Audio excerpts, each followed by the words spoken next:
Good evening, everybody. How are you doing tonight? Uh, it's been storming here all day, so if we disappear, that's why. We've had severe thunderstorm warnings all day. Sun is out right now, but that's a bad sign. That means they can blow up. Okay. Make sure I got everything going good. Let's see. Comments turned on. Hey, Steven, Glenn, Kevin Smith's in the house. How you guys all doing tonight? Let me get this analytics going.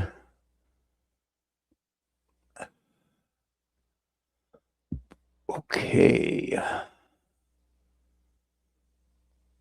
Excellent signal strength. All right. All right.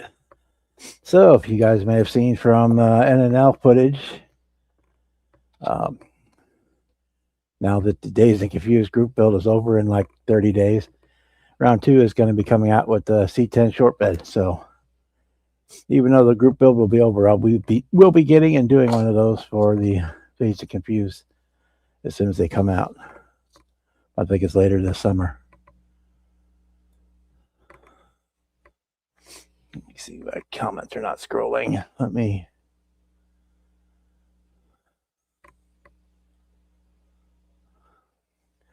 Hey, Jimmy.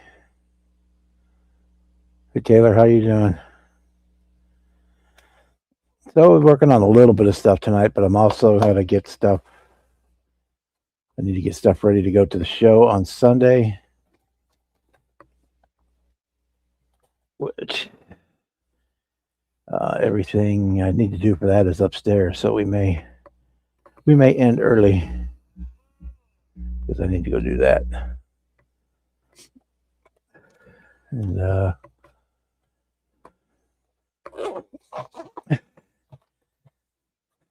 if you see a post, if you're at your post office, you see a package with my name on it, let me know because I still got like 3 of them missing in action.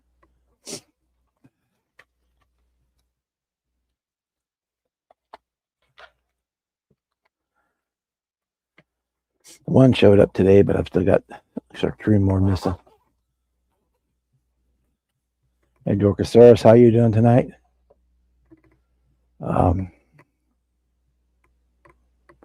Hey, Glenn, thanks. Yeah, I was getting ready to put that up here. And Brian's live on Saturday. We finished the Gary Ride to Win motorcycle challenge. Got him right here. I almost started to pack it up and they said, "Oh yeah, you guys need to see it." This is the Tamiya 112 scale Honda CR 1000 Fireblade. I opted to go with the stuff from the polishing on there, gripping compound. I decided to go with the stealth scheme instead of the race scheme. I just kind of like the way the stealth one looked better than. I mean, that was the other option, and they had all the decals and everything for that. But I kind of like the stealth version better, so we went with the stealth version. It is straight stock, except for I got the add-on forks from Tamiya, so it's still kind of stock because those are in the instructions. I mean, I could probably sneak it through as a box stock, but I won't do it. I'll just put it in the motorcycle category. Anyway, it went together real well. The only issues I had were ones that I caused. Thanks, Len. Hey, Lance. Yeah, I think I would. If I do another one, I'll do it in a different color than the black. But I'm happy with what I got on this one. Turned out real well. So the only problems I had were of my own doing, and a couple pieces that were on the body that the instructions weren't real clear how they were supposed to fit and where they were supposed to fit. But I got it worked out in the end. So that's that. The video is actually probably Thanks, Lance. The video right now is well, I don't want you to stay here now, but when we get done, the video is should be live on my channel. So when we get done here tonight, you can always go check that out.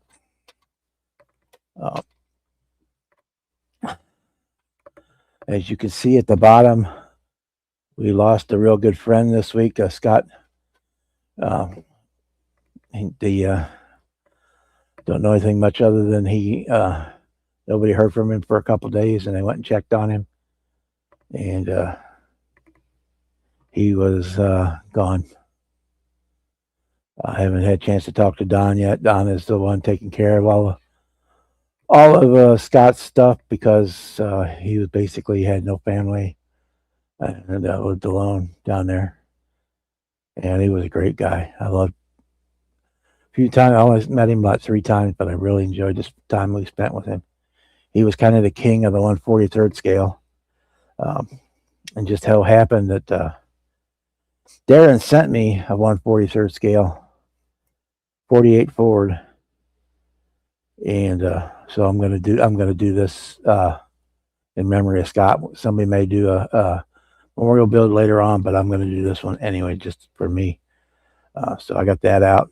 We spent a good part of the day. This one was being an old kit, had the tires laid up on the side of the door, so it had a big tire burn on the side of it, and I pretty much got it cleared off. I think once I get us coat prime it, sand it down once, and prime it the second time, that should be gone. So we're going to be working on that. We're also started on. I got enough of the 16 scale Firebird parts in here that I can start on it. In fact, I'm going to take it. I just finished. Let me dry it off. Just got this out of the LA Awesome right before we came on. That's what I was cleaning my hands when I started. And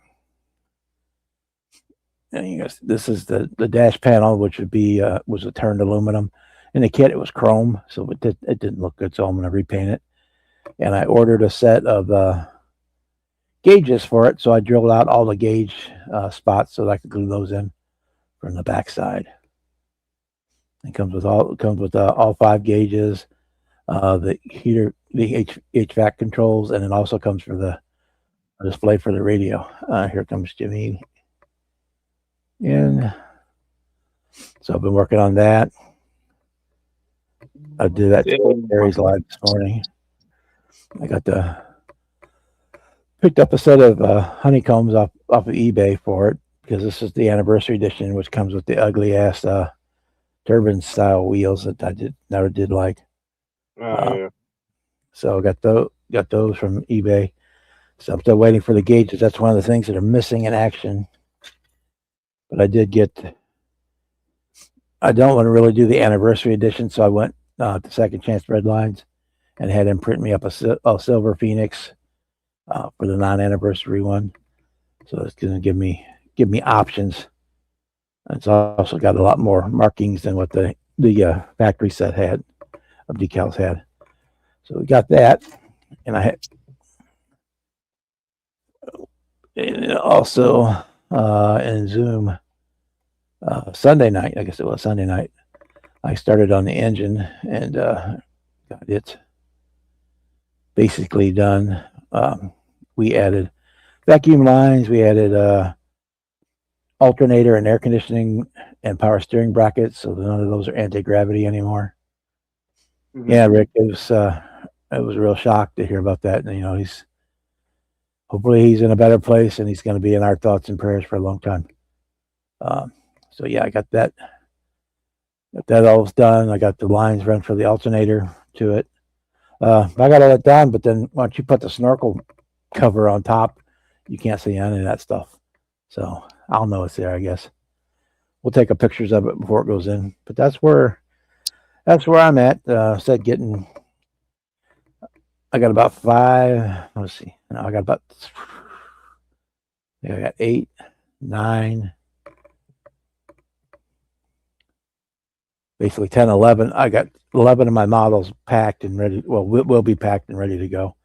So that means I still got like 5 more I need to clean and polish and fill out paperwork for. for the show coming up this week, and that's how they're all upstairs. So otherwise, I would do that now, but or over the course of the evening. So we'll work on other stuff. I'm still trying to get one I'm taking finished. I got a couple things due to the Camaro. Taylor, I'm not 100% sure if it says on here or not. Engine just says 6.6 liter, so it's a 400 with shaker scoops. All it says. It said painted Pontiac blue in the instructions, so one would assume that it's a 400 small block is what it is.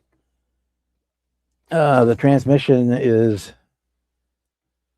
a standard GM transmission. It's not the Buick Olds or Pontiac. Those had that big scoop out of them in the top, or the cover for the torque converter. Use your words, Bob. So yeah, here they are. Yeah, it just said paint Pontiac blue is what it said. Okay. Paint the assembly Pontiac blue. So yeah, that's what we did. I put the headers on there, so I guess we're going to go with the side pipes because the regular exhaust is a single, so you have to cross over and all that crap. The catalytic converter, so we're probably going to skip that stuff on this one. That's kind of where we're at on this one. I want to get so I got to get side pipes cleaned up.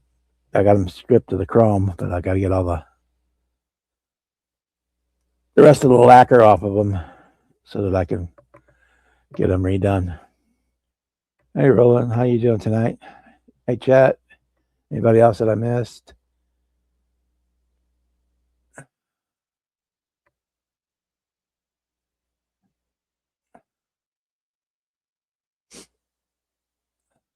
I debated on getting a different engine for this one, but if I wasn't going to 2 shows in the next 3 weeks, I probably would have gotten a 3D printed 455 for it or something like that, even though that 79 wouldn't have had that. Wouldn't have anything bigger than that 400.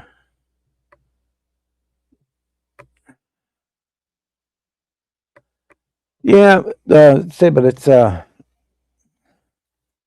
is it at? It's set up for a single, for the iron exhaust manifolds and here it is.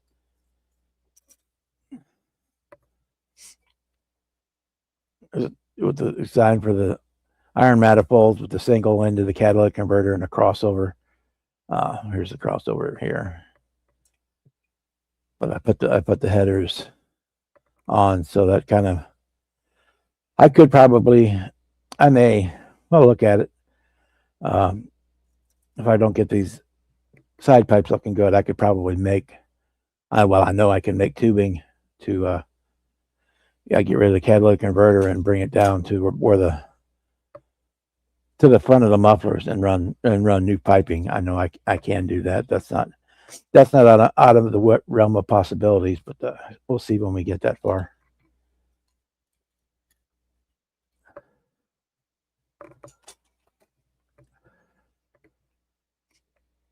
The other thing that's really got me concerned is the body looks fine, but until we get ready to start mounting the doors, you never know for sure. So yeah, it would still be but say that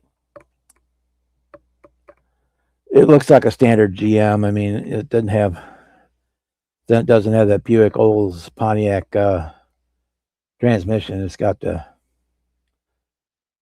standard bell housing on it. Doesn't have that one with the curve on the top.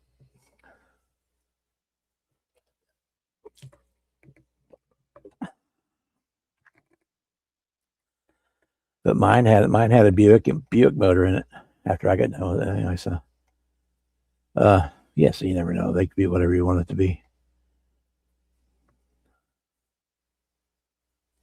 But yeah, I would have got, if I wasn't going to the shows, I probably would have got a bigger 3D printed engine for it, or at least one that was a little more detailed.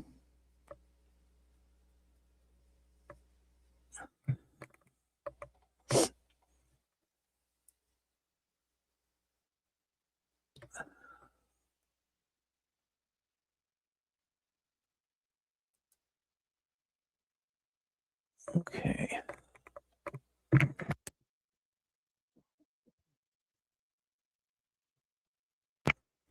Anyone bring the donuts? No, most of us are on diabetic medicine, so we have to watch that stuff.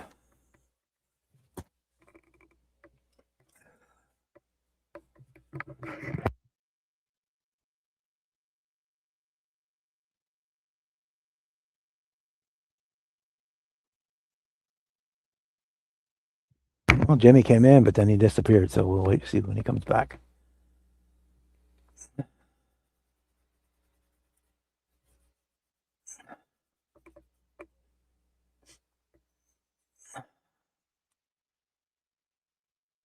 I guess I could look and see how these kind of look. I just need to go ahead and plan on doing. Yeah, they're awful short. Yeah, I think we're gonna go ahead and just make exhaust because they're awful short. That's right here.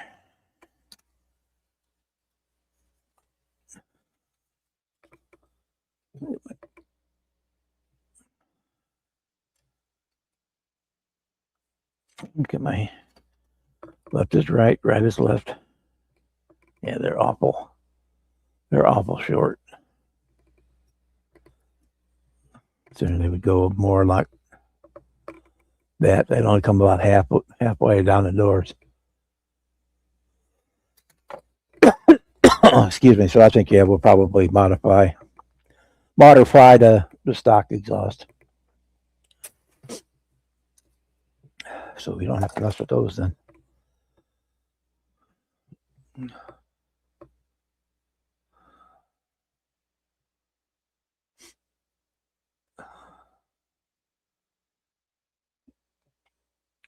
Yeah, both 403 cars. Yeah, this is the anniversary edition.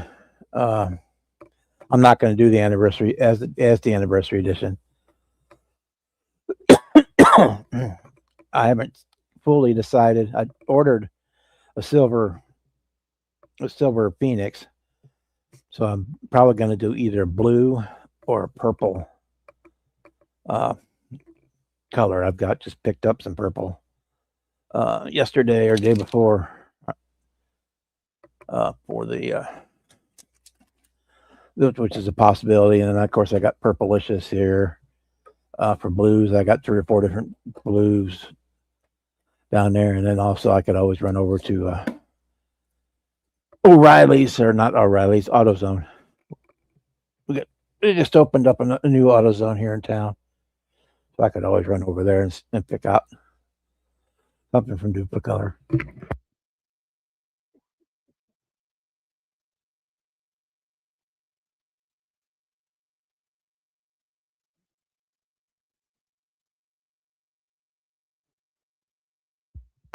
Let's grab the chassis. Start messing with it.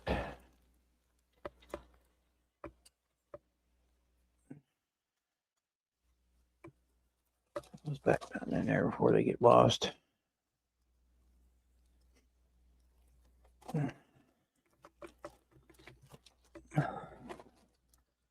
I'll have to do some fitting if all possible. I'm going to try to get the nose put on before it gets painted. If I have to put the rear bumper on after that, it is what it is. But I really want to get that front one on and get it.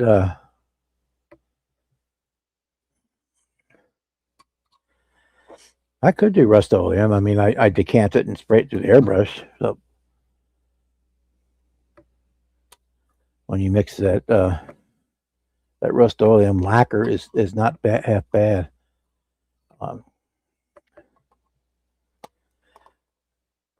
Mix it's thin enough to spray fine, but I added some leveling thinner to it just so it has a can lay out a little better, a little smoother. Got time before the paint starts to set to hopefully smooth out and avoid some of the orange peel.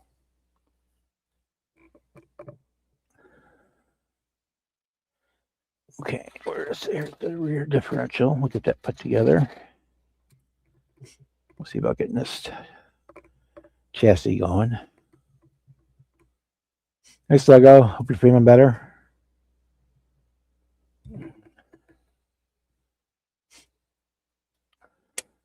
You always like the hood scoops, the hood on the formulas.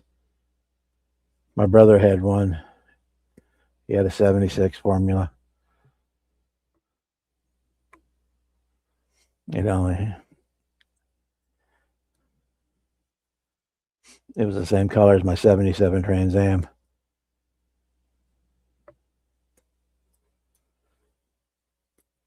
It was like I don't remember what the name of it. It was a kind of a medium blue.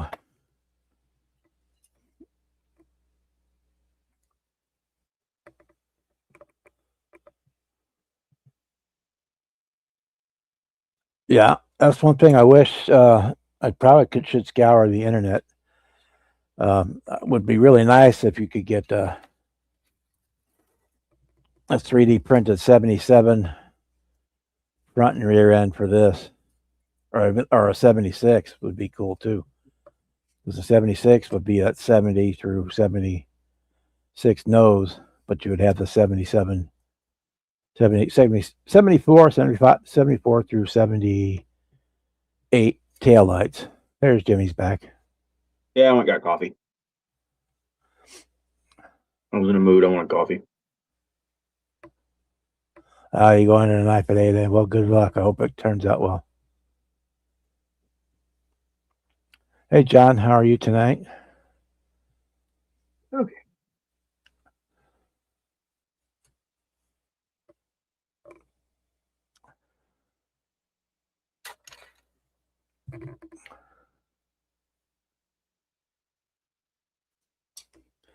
And I also thought about cutting the roof off just because that's kind of my thing anymore, but I changed my mind. Do it.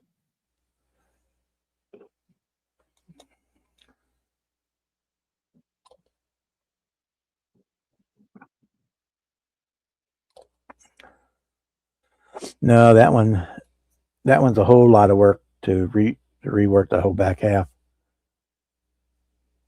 And when you take the root, for the convertible top, it's it's even more work than what the 67 or 69 Camaro was to get to rework the back quarters and the rear deck. Yeah. I probably shouldn't make coffee. I'm gonna be up all night, but I wanted coffee.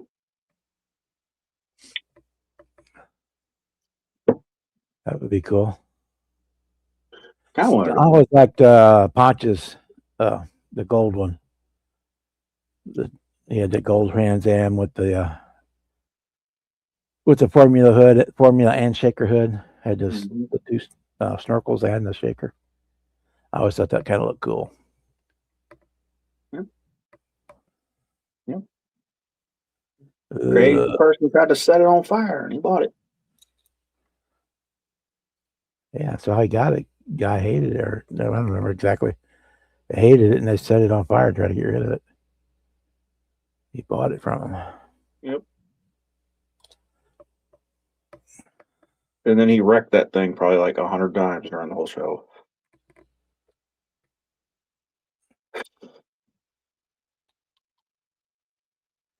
Speaking of which, the Firebird again. Anyway, we reached 1,800 subscribers this weekend. So later this week, I will do 1,800 subscribers video, and we are going to have giveaway kits. I'm probably going to do one of the Revell Firebird, the 70, one of those, the 70 Firebird Trans Am, and probably one of the Fieros, the new Fieros. I think we're going to do 2 models. Cool. Cool. What do I got left to do to the Camaro? I got the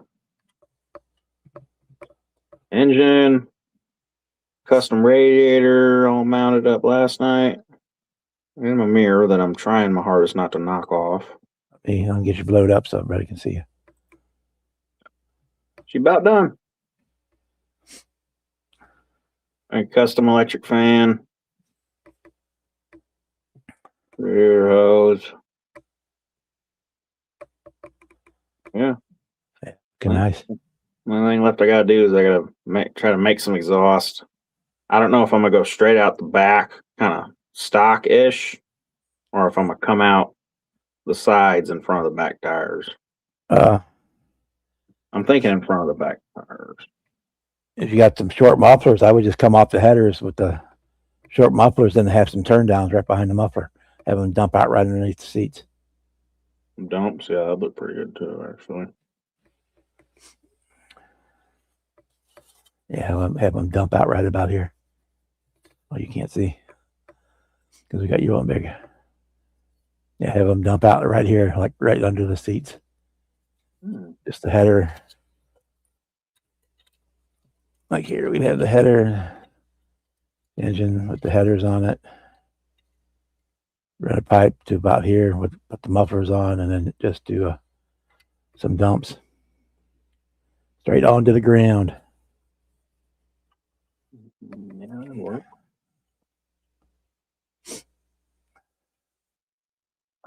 Only issue is I feel like if I try to put mufflers on it, my mufflers are going to about touch the ground. Yeah, you got some cherry bombs, glass packs. It's probably around here somewhere. A kit. I don't know. They would be a lot smaller. Straight pipe it.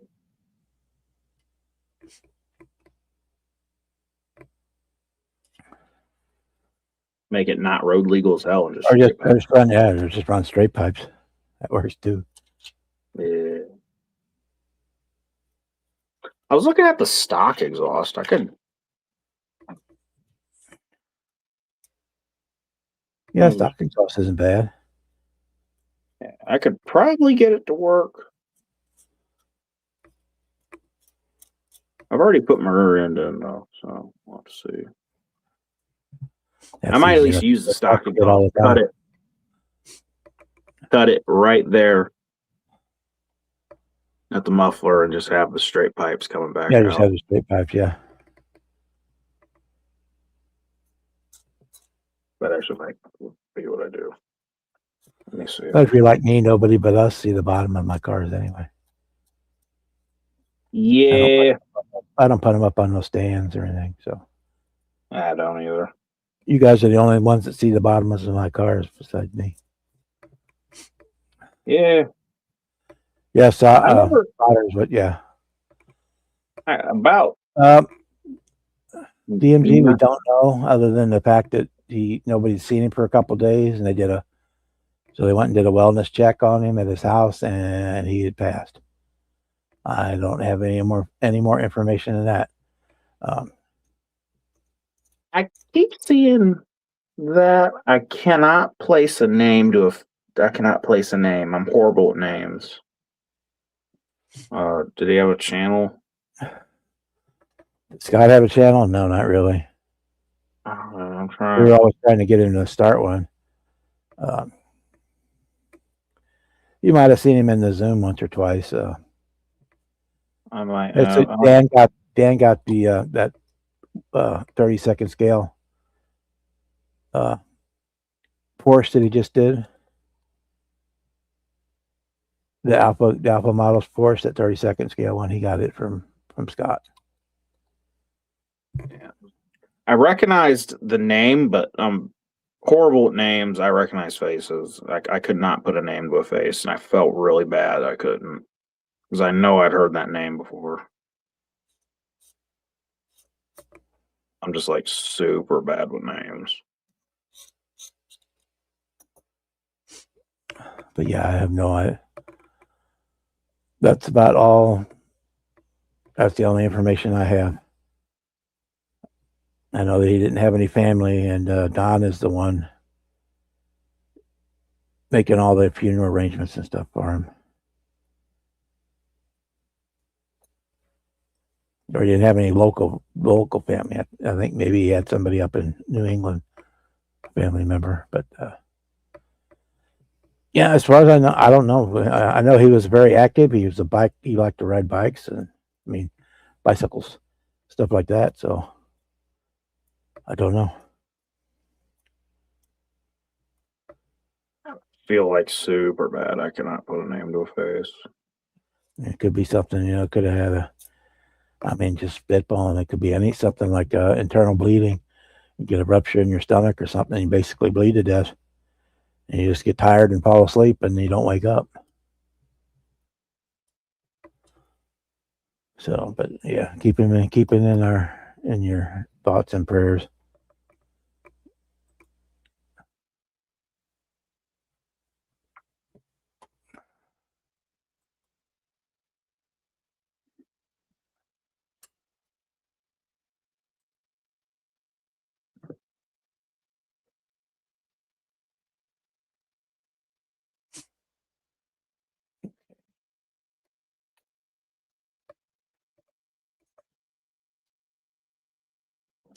You've got one of these kits, don't you, Jimmy? That you started a long time ago and never finished.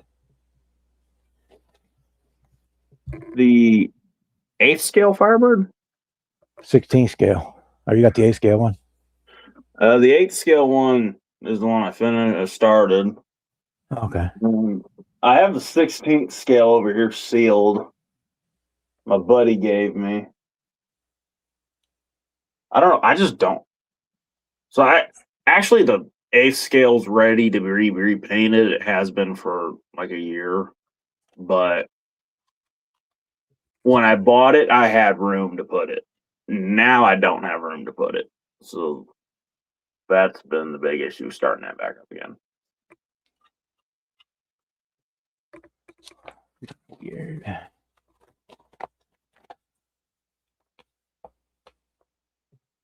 Also, that is the worst fitting together kit I think I've ever purchased. That's don't fit, front clip don't fit, rear clip don't fit, nothing fits. I watched HBI guys both his. He made it look easy. Got to massage those parts in sometimes.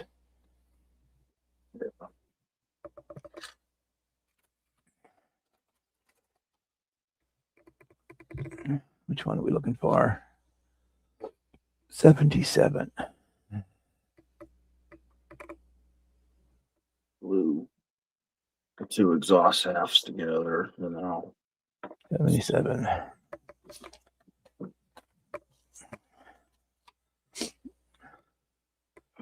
I'm kind of excited to get to go to a show this weekend. Haven't been to one since Acme. Yeah, last one I went to was the show around here right after Acme.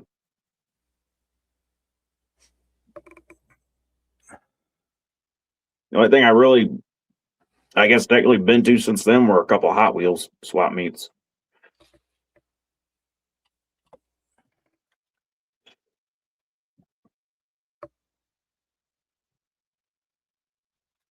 Oh, speaking of kits, I found some kits at my antique mall the other day.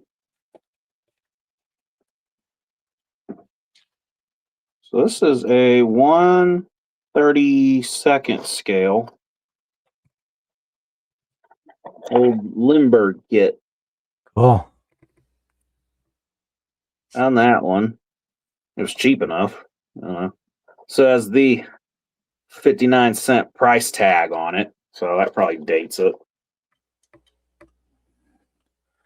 If you look at the item number on the side, that probably tells you what the actual price was. Because back then, that's what they did. They put the item number was the price, or like the last 2 or 3 digits. Sale price 12442.59. There you go. Yeah, a lot of those be like model LB 359, and the 59 was the price of the kit, or 99. or if it was an extra digit, it'd be like 129 or something like that. That's how a lot of them used to do their. What caught my eye with it though? Well, the date on the box says 1967, and I do not think that this is from 1967. That's possible. And it could be. I don't know. Box feels old as shit. Manufactured by Lindbergh Productions Inc., Skokie, Illinois. That's what caught my eye. Right up by Chicago, a couple hours from me. Yeah, you could always get on ScaleMates and look it up too. But yeah. Also got 2 Johan Cadillacs. Let's see. It had a. It was definitely too early for a UPC, but that's right about when the zip codes. Town Brogham. Is that how you pronounce that? I guess. Yeah. Little fancy Cadillac 31 Caddy, and then we got another 31 Caddy. This is the Sport Phantom.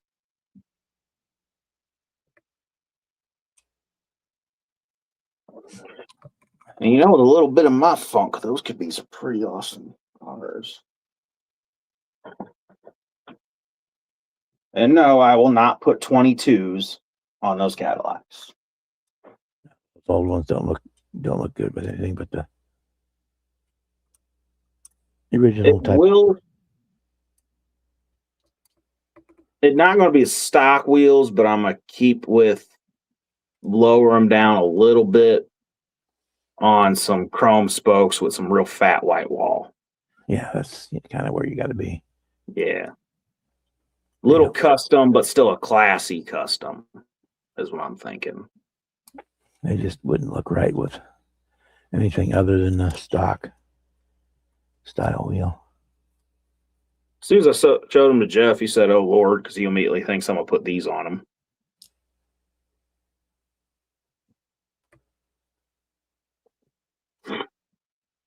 But nah, I'm a kind of a classy custom.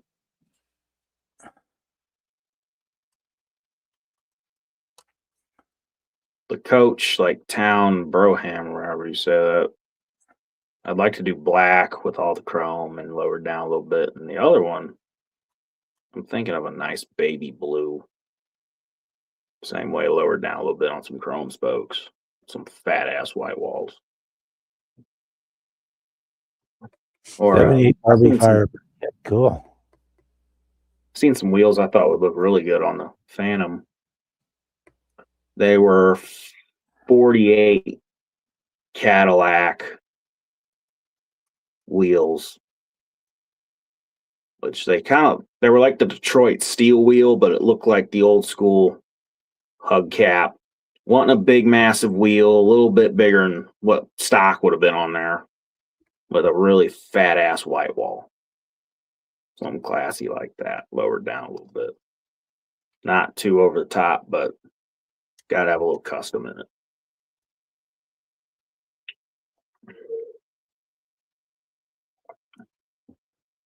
Now, if I really want to irritate people, I'd cram an LS in one of them. Probably not. I could, though.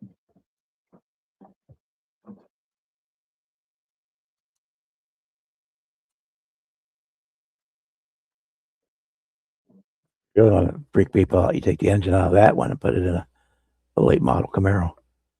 Those old Cadillac engines, those were badass engines.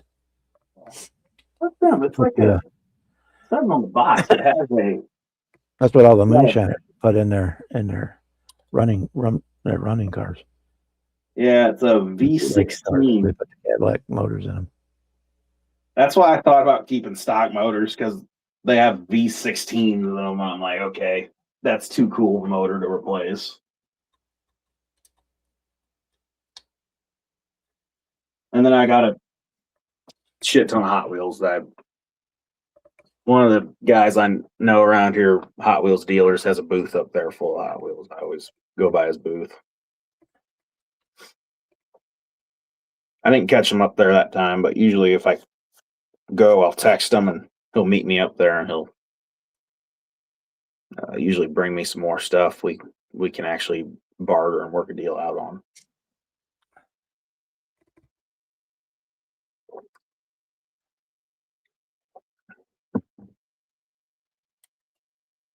It's a blue outline flaming chicken. Cool.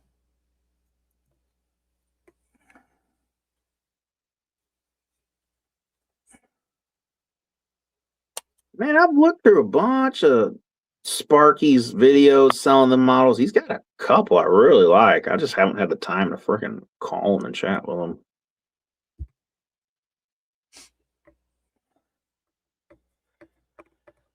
Yeah. Glenn, you're kind of reading my mind with one of them. Pro Street with twin turbo big block in one of them, but I decided not to.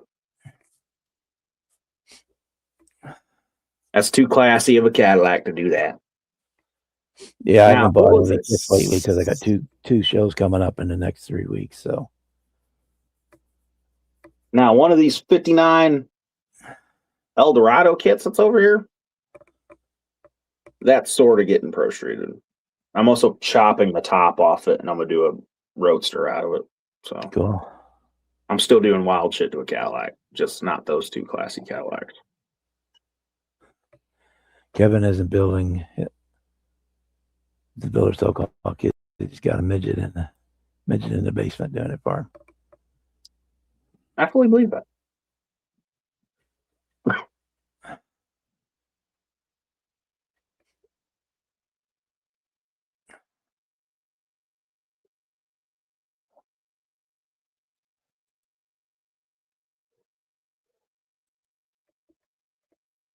Yeah, all kidding aside, Kevin has got it down. Oh yeah, just looking at the paint on that damn Astro van, it's fucking incredible.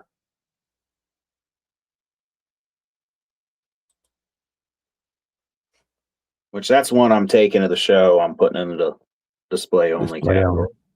Yeah, I'm gonna take. I think I'm gonna take his Mustang. Let's see how my packing.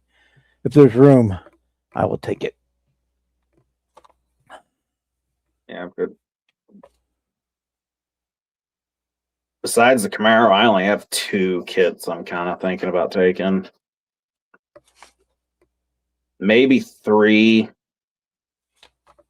but it is a big, tall truck, and I don't know if I have a big enough box to put that big ass truck in. You usually do well with your trucks at the show. Oh, this thing is ridiculous. I took some RC wheels and tires and put on it, and it's basically a square body with like 54-inch tires. It's fucking massive. Were you here when I was talking about the round 2 is bringing out the C10 short bed 72? I seen the video. NYS did a video on their table. That I'm ready to do a pro street truck out of. That is going to be a popular kit, I do believe. People are going to bitch because the cab is the old 72 cab, but I don't care. I can make it work. Reissuing that kit, you're probably going to be able to find some 3D. Like if you want to do a GMC or maybe a 6970 truck, you can probably find some 3D builds. You know, once they repop a popular kit, they'll be 3D. I want that short bed for my Dazed and Confused series.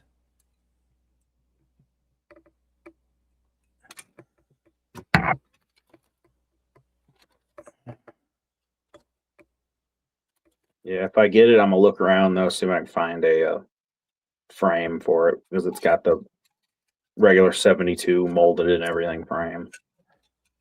Which if I was doing a just kind of classic lowered on some torque thrusts, I wouldn't care. But if I want to pro street it, I might try to find like some trick ass frame.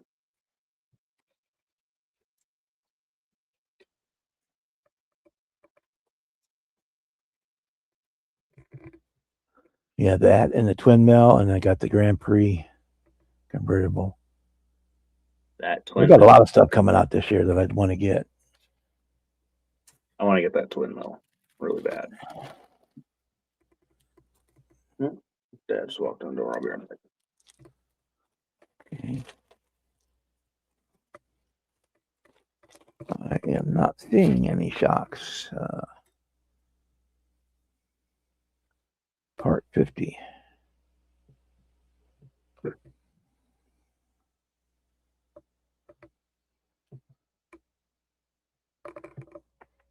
Okay, definitely not on that one.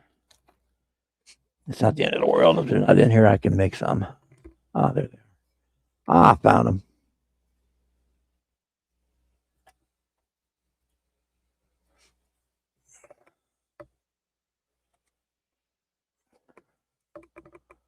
So I like to build my rear ends as a unit, but not glue it into the chassis so that I can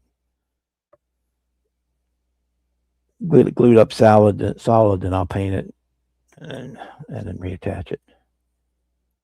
So how I do it.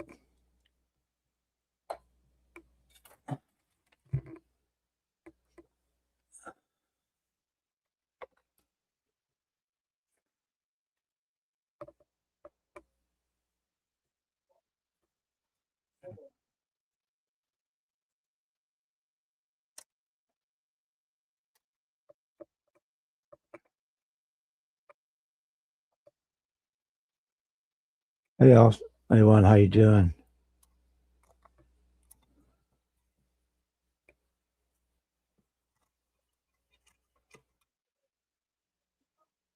Okay, that's where they go. All right. That's kind of a weird.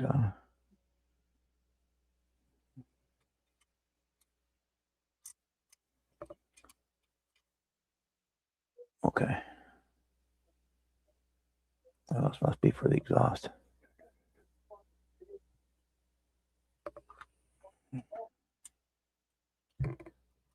All right. Let's get those cleaned up a little bit. Again, even nobody sees the bottom but me.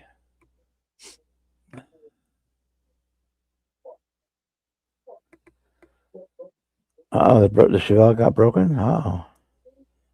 I've only had that happen one time as a kid. I mailed a build.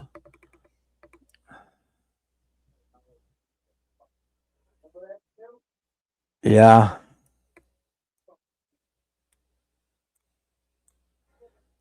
I feel for you though. That was you should have had that puck was in the last game. No doubt it.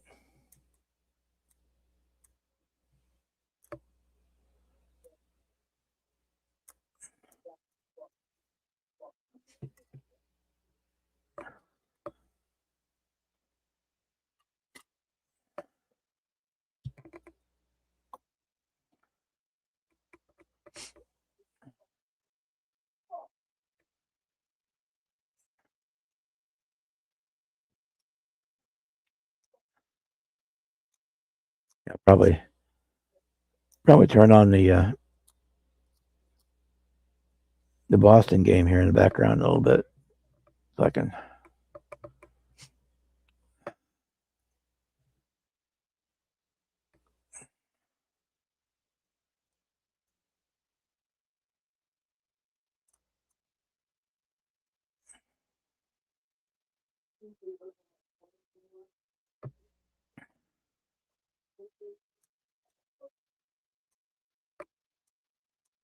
You know, when I ship them, I encapsulate them in toilet paper inside of one of the. I don't even have one down here.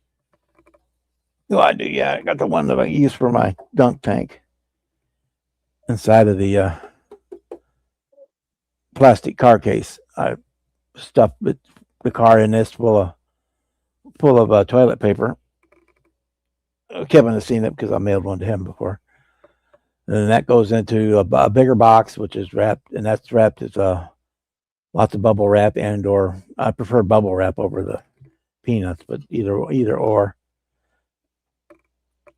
But yeah, I try to put it in a real sturdy box. so that nothing moves, so that everything is kind of locked into place. It can't go nowhere. Because they're not always, but at least it got there. So if you guys weren't here earlier, I still got 3 packages missing in action. One of them was mailed on the 4th, so it's like basically 24 days or 20 days, 24 days, over 3 weeks, almost 4 weeks. It's been not delivered.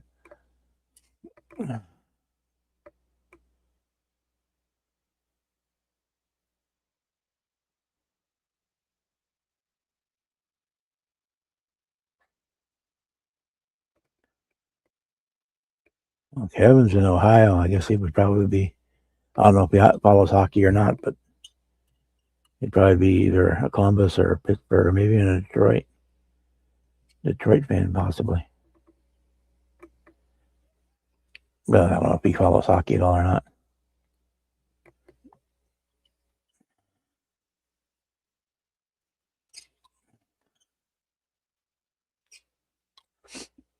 I follow our minor league team a lot too, the Mavericks. They're over in Kansas City.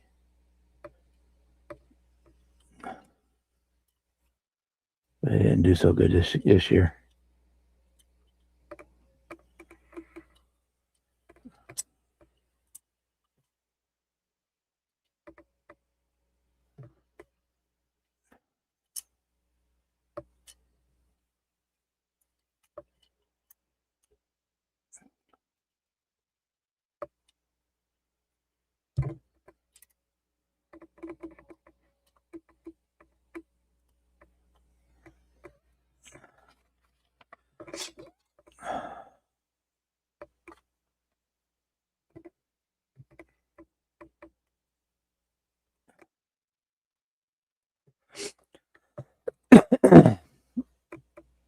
Well, they're all kind of that way. I mean, I've gotten guitar boxes from FedEx and UPS, so you can actually see the footprints on the guitar box, the muddy boot prints on the box.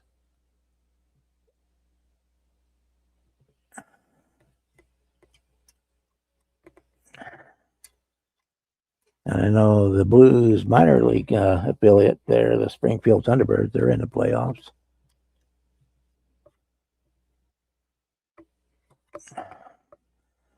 But I don't follow them real close.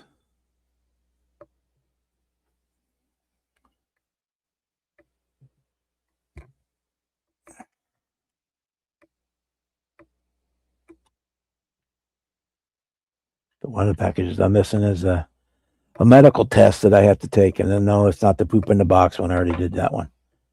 But it's similar.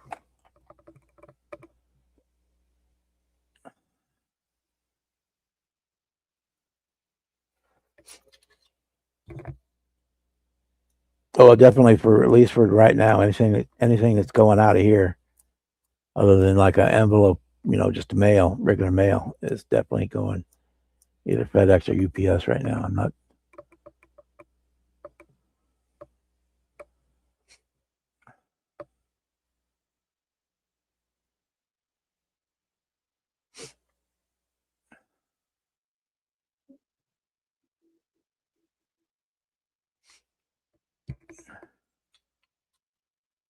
Well, yeah, I grew up on a farm, and we played hockey every winter on the pond.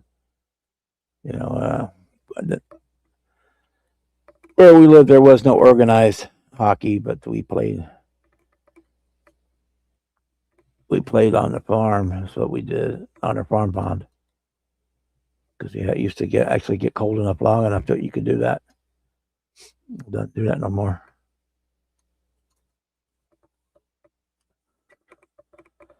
So I kind of grew up playing hockey,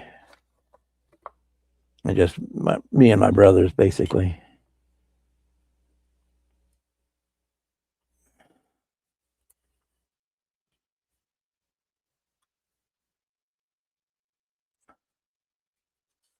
Couldn't even tell you what got us actually started doing it. It just kind of happened naturally, I guess. Need to drill that out. Where's my drill bits? Have to drive the Zamboni. Cool.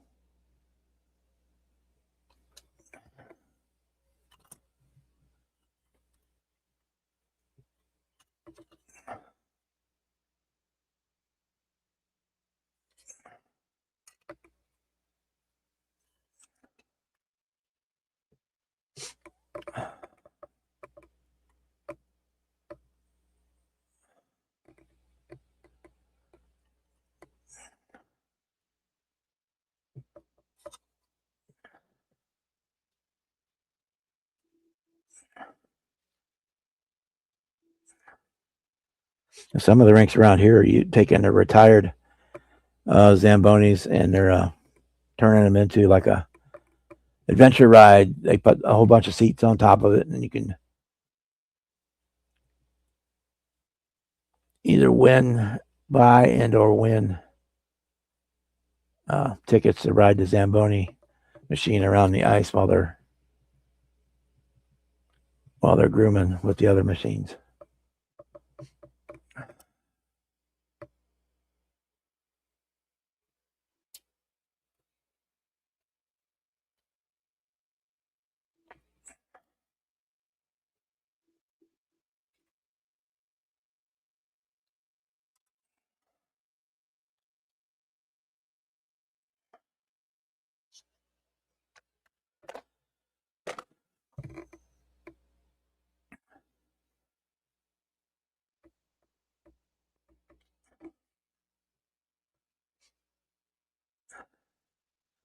Yeah, we never had like the backyard rink where like a lot of the guys up north, kids up north have. We just had our pond.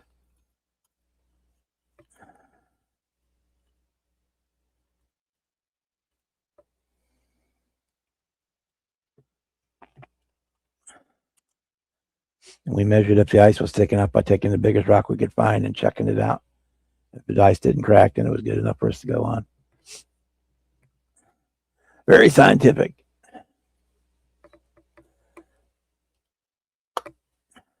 Go. I need to drill that one out some more too. Yeah, I think I do. The top is not even in. Let's drill it out. Let's drill it out. That's all right. See right here? So that's not a issue. I have my St. Louis Blues lighted sign. It sits right next to me all the time.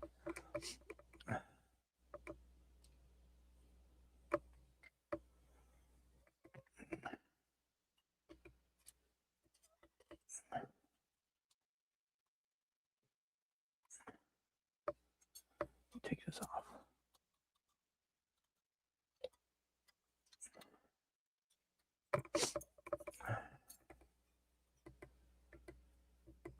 Oh, we can change it. I watch football. I like the spring football too. Yeah, they had. I kind of like the older colors better than but I like the newer, the updated logo. I do like.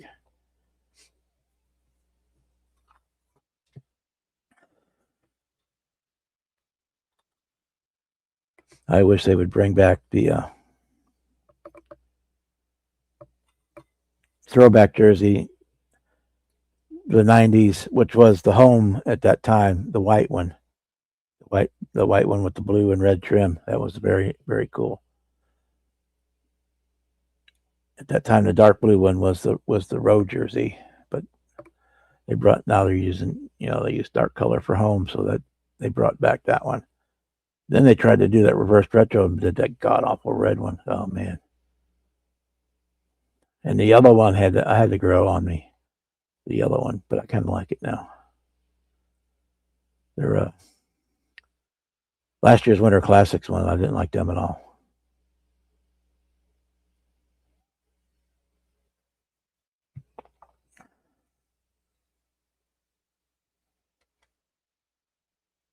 Okay, let's try that again.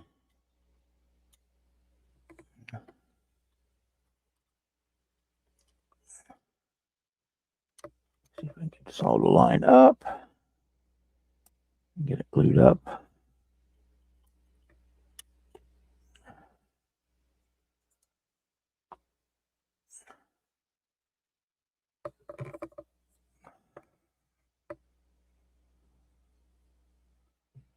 Yeah, he would have probably retired in a blue sweater if it went for Mike Keenan.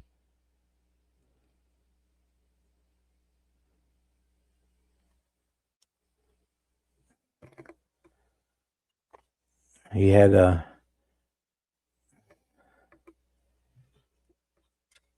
planned on finishing his career here, and Mike Keenan was such a dick to him that he canceled the contract on the house he bought because his wife is from St. Louis, Janet Jones. She's from here, and he lives here part of the year now. Now that he's retired, he's here. There's Kevin. Hey, Kevin, how you doing? Hey guys, just getting out the driveway here. Cool. Figured I'd pop on and keep you company or whatever. All right. Yeah. Oh, you're always welcome. The warden's in there ordering stuff on Amazon. She keeps asking me what magnets I want to order, and I said just buy what you think looks right. I said the smaller For the better. model building magnets. Yeah. I get the 1x2s. 1x2. Trouble's here. She bought a multi-pack of 500. We'll see what we get. Yeah, that's kind of what I got. Is this big? They are 2x4s. I think what they are. 2mm by 4s. I think that's what they are. I can measure real quick. I just dove in elbows deep on this Oldsmobile and threw the blue painted one in the stripper today, waiting for that. I don't know what paint they used on it. It must be 2K because the Awesome Cleaner ain't doing a thing to it. Probably going to have to use oven cleaner or lacquer thinner or something on it.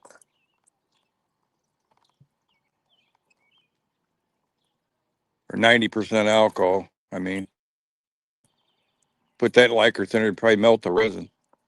Yeah. Yeah, the ones I got are 2mm by 3mm. 2mm tall and 3mm wide. Kevin, Quality resin body, but put it in a black. Apparently, you can't buy a good.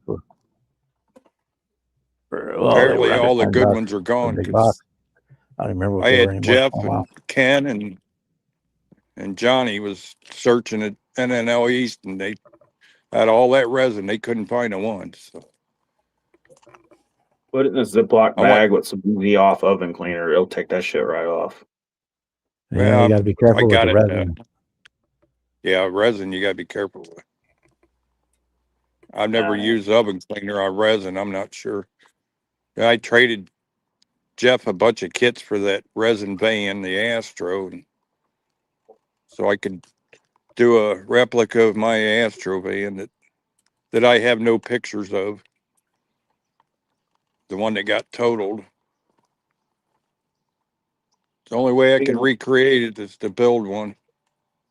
Speaking of Astros, Kevin, did I show you the little M2 Astro van I found? Did you get one? Well, little M2s, yeah. Was it M2 or Temco? Or Chemco? M2 is popping some out, and then Johnny Lightning is supposed to be popping some out too. It's a little bit newer one. Yeah. It's the newer version? Yeah, a little newer Electro. Oh, that's the window van. That's what mine was. Yeah, I'm going to have to paint all them windows in on the panel van to make it like mine. Yeah, it looks pretty. What scale is it? Little 64 scale. Oh, is it that little? Yeah, it's the whole pinstripe and shit. It's pretty. The M2 is pretty sweet. You can see it's got a little flake in that green. Huh. Yeah, I'd be stripping that puppy. They really didn't have a. They didn't really have a chrome grill. It's not really chrome. It's a one of them billet aluminum grills, Oh, okay. which I thought was the coolest thing. It's got a little billet grill on it. Yeah, it's hard to tell on this little screen. Yeah, I'd open it up, Watch. but I'm weird. It still has the M2 sealed, so I'm probably gonna keep it sealed because I'm weird. Next question I have: what UV resin did you get, Bob? I got it from Michaels. It just says UV resin hard. You want the Oh, hard version? hard. Okay. Yeah, I got to order some of that and a new sheet of bare metal foil. I just got that. I got it from Something Michaels. Kevin hasn't been in years. All Got it my from Michaels. foils. I got a UV flashlight from Harbor Freight. Yeah. All my foils at least 25 years old. It still sticks good. I might just use that instead of the new garbage. We'll see when I get it.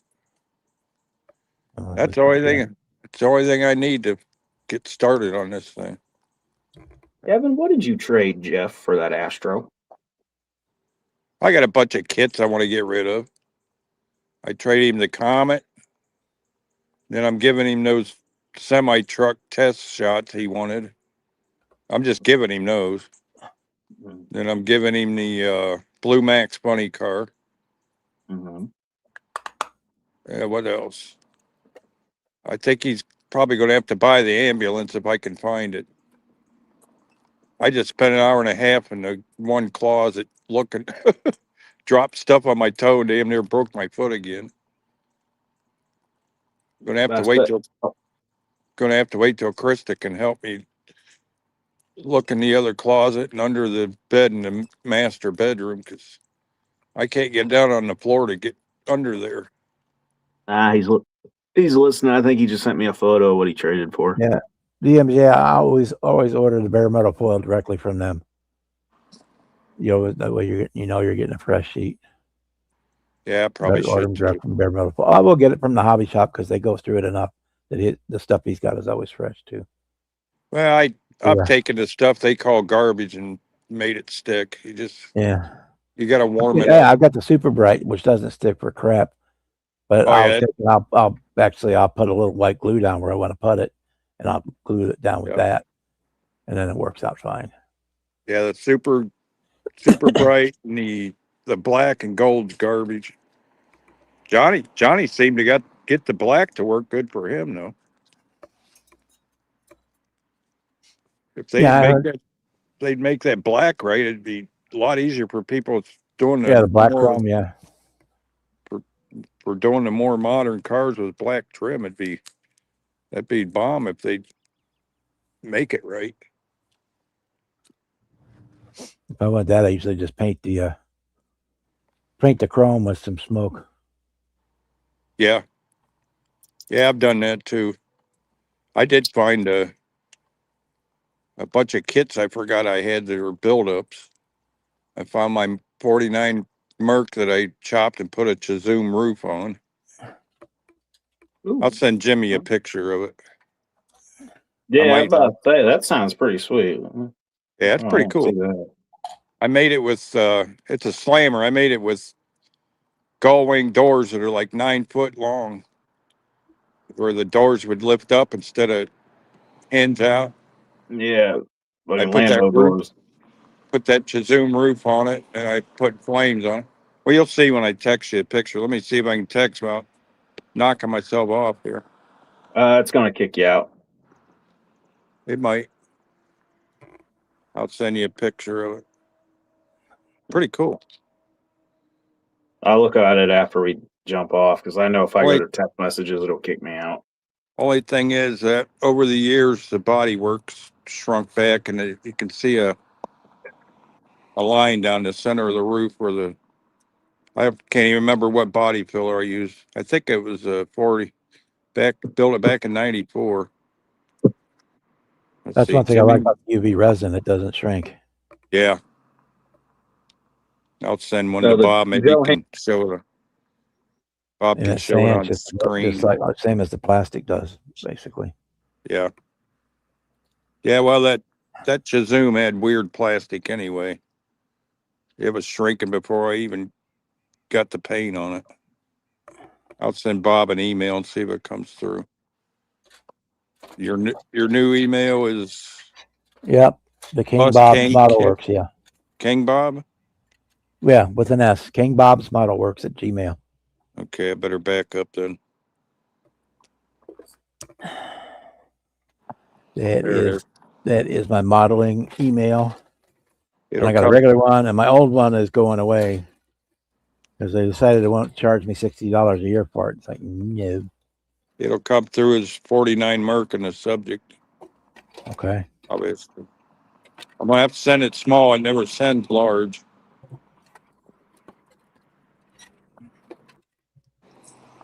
I'll go here and check. There we So go. freaking nice, actually. I guess Holy I'm back. shit.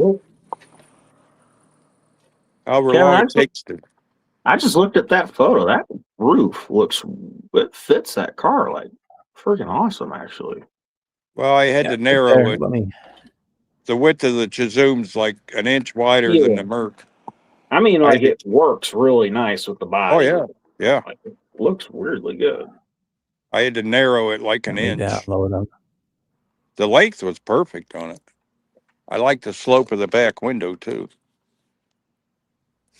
Those flames on there. And Those flames on it are the same flame pattern I used on my real Astro van, but I made them different sizes. I put them on a copy machine for a pattern. I airbrushed them. Going from downloads to.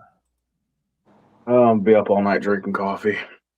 Actually, that's the same paint that's on Johnny's Chevelle, but it has pearl on it instead.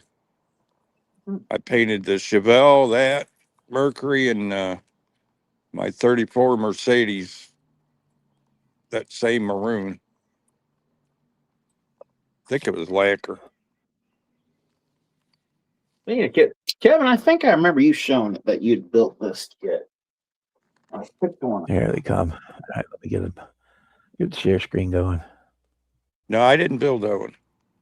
I thought I swore that was one you showed one night you No. built. No, I did the 33 Cadillac and the 33 Chrysler. It was a 33 Cadillac. And I just realized I have the two Duesenbergs and a Packard and a Hubley kit. And I was up in the closet looking, I was going to trade that fella from Box Stock Models.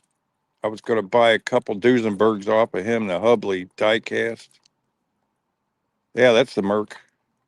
It's got the Buick vent holes in the side. And That looks freaking good. I Frenched in the antennas gotcha. Frenched in the antennas on the front fenders. And then it's got the fingernail visors over the headlights. Those are Roxanne's fingernails.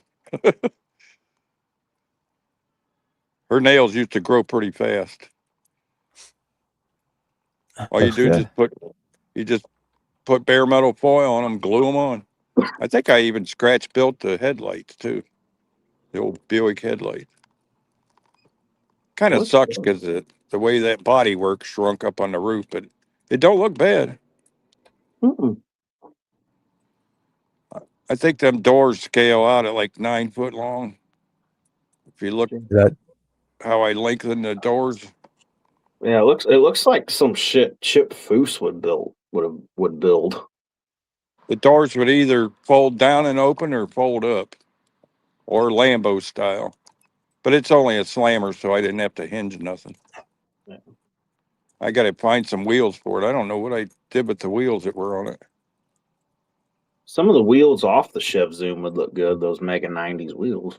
Well, I do stuff like that. It's got to be white walls. Yeah, that's true. For me, I got to have white walls if I'm doing a hot rod or something. I guess that's the brother in me. My middle name ain't Leroy for no reason. Jesus Christ. I'm serious, dude. You Jeez. guys, that's probably the first time you guys ever heard that. I don't tell my middle name very often. Could be worse. Could be Calvin, like my brother. Talk about a hick name. I got the Leroy moniker from my uncle because when Mom went into labor with me, he was the only uncle in town to drive her to the hospital. So I took his middle name. Seemed like my dad was always out of town when one of us were born, being a truck driver. Yeah.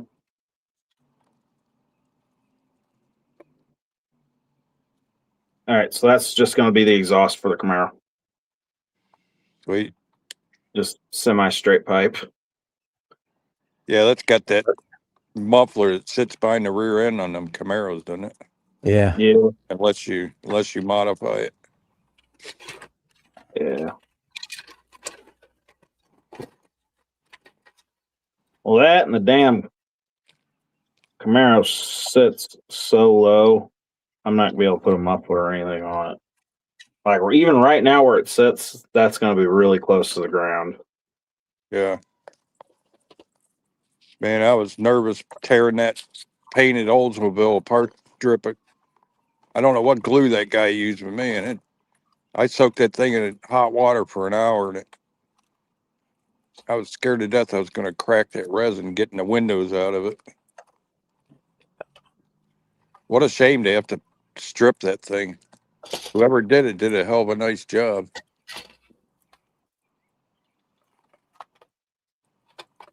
I don't know if I sent you pictures of that, Bob, did I? What? The blue olds that I'm stripping to redo for that guy? I don't know. I guess I could resend them again so everybody could see what it's starting as. It's the only body I can find that's usable. All the stuff that guy bought is garbage. He bought 2 cast resin ones that were either broke or warped. I tried to straighten one and it made it worse. Then he bought 3D printed stuff and that was garbage. All the 3D printed stuff, all the details were printed on the inside of the body. I guess Colts messed up the file on that 3D print. Brian was going to have Miguel fix it. I said, ah, hell with it. It ain't worth all that trouble. Fix the file so they can make money on it. Yeah, no kidding. James Testers printed that for me. He was like, screw that guy. He said, there ain't no reason to put a file out that's that crappy. Well, you bought the file, so if they went through and fixed it, you'd have the good file, not them. Yeah. Well, I was going to do like 9 of them in different scales because the guy I'm building that for is a HO train guru. He wanted a bunch of Oldsmobiles in 87th scale or whatever HO is. Yeah, 87. Because I'm about to order they just come out with it's an HO scale. So it's 87th scale. It's a General Lee. It's an HO Yeah. scale General Lee. It's freaking tiny as shit. I kind of think it's cool. So he's going to have to settle for just the sedans. He bought a bunch of the little sedans. And I think they're M2 or something, a 58 old sedan.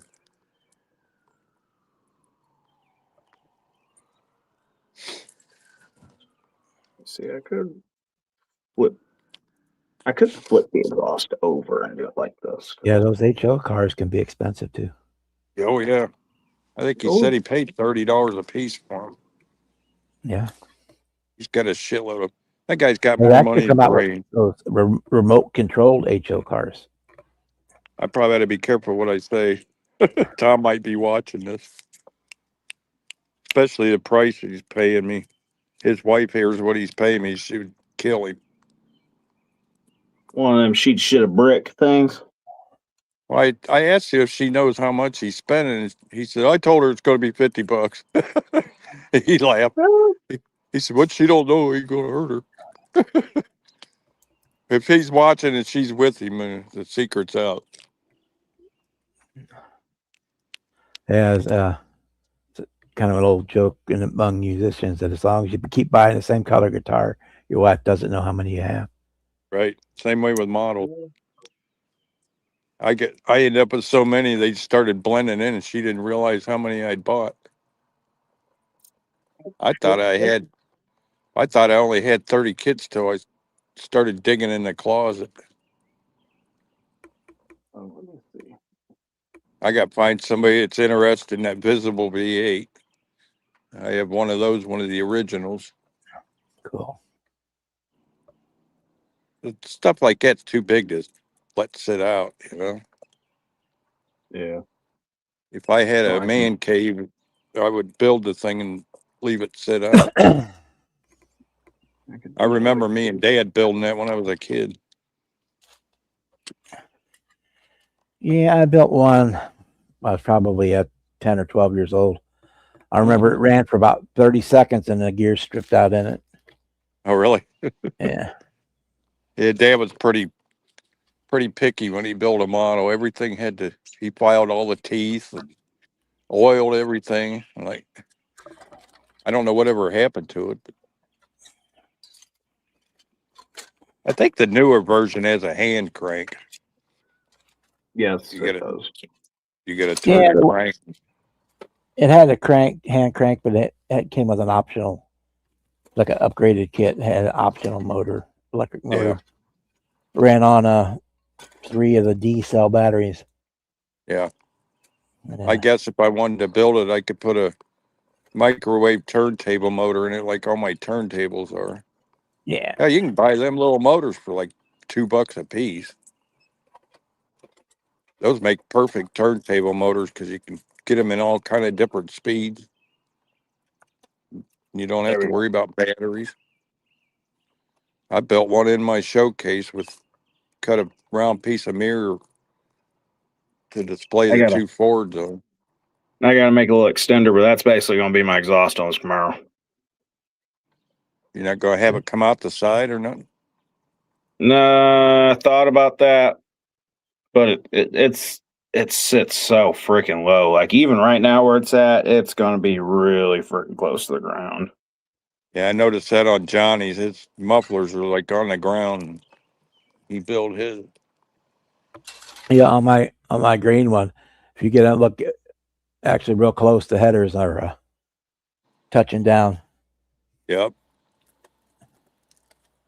I had a Oh, little there. trouble when I did my 69 Camaro. I had to shave the bottom of the interior and everything to get the heights the way I wanted it.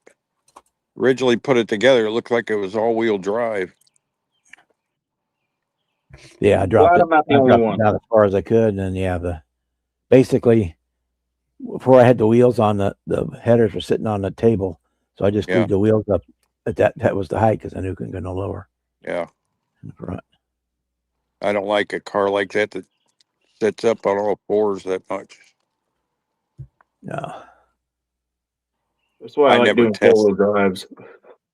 I never test fitted stuff when I build. I just always painted the body first. That way, if the body don't turn out, you can throw it in the trash. It's a big commitment otherwise. I've had my share of throwaways. Let me see if we can find those pictures to show you. See if it I don't knocks think I've them. ever had one where I just gave up on it. Not too many. Can't say I ever have. Yeah, I'll email it to you. The only one even close to that was I've got that Arnie Beswick Firebird that I had to buy the Mobius Mobius funny car for the donor for the chassis, and the one I got was so warped that I'm gonna have to get another kit. I just haven't got another kit yet. As soon as I get another kit, then I'll get back in. It'll be up and running again. And I gotta get the decals made for it too.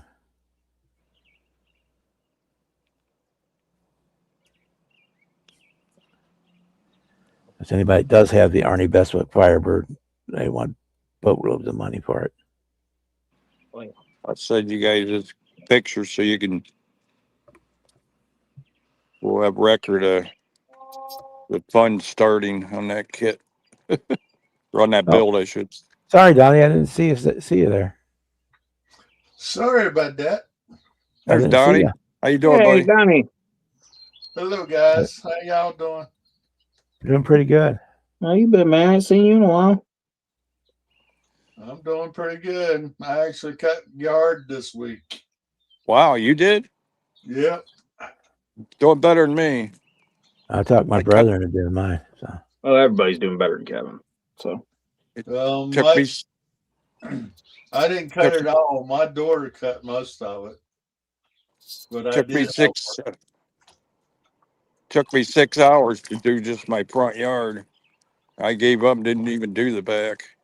My lawn guy kind of japped out on me. Now I got to find another guy. And I actually finished that 70 Pontiac Firebird today and did a video of it. cool. I'll yeah? have to watch it. awesome. Then I'll get your poker chip sent out. I think I still have your address, Donnie. If I don't, Yeah. I'll get a hold of you. I'm pretty sure I do. Yeah. Yeah, I messed around, got it finished today. Now I need to finish that Dodge Disaster Dodge Country Square. Ooh, Man, these sidewalks. that country charger. Yeah, Ooh, good luck. yeah. It's That sitting over. This painted. The engine's partly put together. Chassis is partly put together. But that's about it. That's one of the few kits that have almost went flying across the room with me. I could One of the not, few, for huh? the life of me, get that chassis to sit straight on that charger. They- I had to cut the Right. bottom humps of the interior out, and my seats Yeah. are glued to the actual chassis. Well, Otherwise, Jimmy, it sat way up like a 4-wheel drive. you could always have it doing a wheel stand, then you wouldn't have to worry about the wheels hitting the ground. Like Matthew did that 62 or 3. Oh, the one he put like 2 pounds Sliver. of weight in it, so it balanced on it. Yeah. Bunch of sinkers. Billy, you can't go that way. I sent you that email, Bob. I don't know if it came through Okay. yet. Or... I don't know. I'll have to open up my email. I don't keep too many windows open while I'm streaming because it Yeah. saves the space. Yeah, I'll get it. That's- 50 Oldsmobile wagon. Yep. Let me That's- click on it. Soon as that paint melts, the fun starts. I'll be officially building again. And I'm doing ready. another first this week. What's that, Donnie? I'm doing another first this week that's been a long time coming. I have Yeah. no doctor's appointments this week. Wow. Awesome, man. Yeah. Glad you're They doing gave them better. all to me. We sure what? did enough praying for you. Yeah, I know, and I appreciate it, guys. I really do. And it seems like his hobby's got more people with disabilities and things going on. Guess that's why we build models, huh? Good therapy.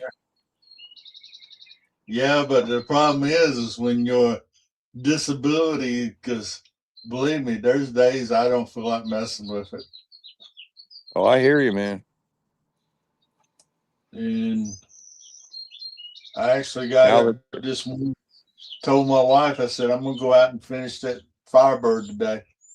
She said, "Do you actually feel like Yeah. doing it?" I said, "Yep, I do." Yep. I don't know, champ. Yeah, it's like with me. I'm just, since the weather's getting warmer, I could start feeling my hands a little bit more. That's all they are, is numb during the cold and damp weather. They cramp up. I'd get Well, them with heated gloves and wear them, but then it's hard to do anything with gloves on. With that chemotherapy that I'm going through to rebuild my immune system, It's only 30 Yeah. minutes and it's every 3 weeks, and it messes with me in the evenings about chow time. Yeah. And in the mornings when I get up, I feel pretty good. Only problem is I get up and I look like half my body's still laying in the bed because it causes my skin to itch and chap so much. Yeah. And I have to use lotion all day long. Yeah. It's a shame I had to tear that model apart. Whoever did that, that was a beautiful model. I don't know if the quality was as good as my white one, but there she goes in the tank. Which Go in the model? back. That's a 58 Olds wagon. I'm getting ready to start for that friend and customer of mine. We've been trying to find a good resin cast body for like 2 or 3 months now, and I don't think there's any left to be found. He had to buy that one already built. I kept telling him, I said, I'm not stripping that finished model. I said, that thing's too beautiful to strip. Here we go. Gotta do what you gotta do. He says, "You Shoot, want the that paper?" Yes, you are.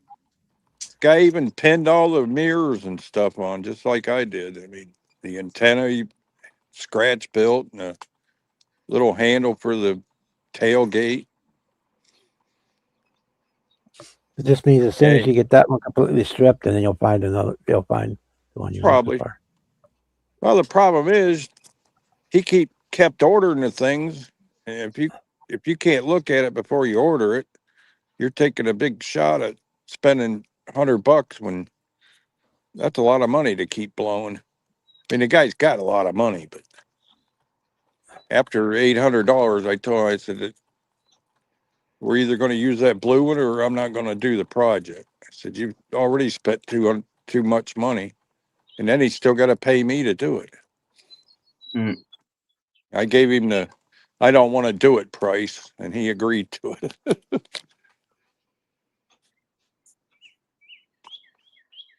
Which I'm not going to say in public. It's going to be pricey.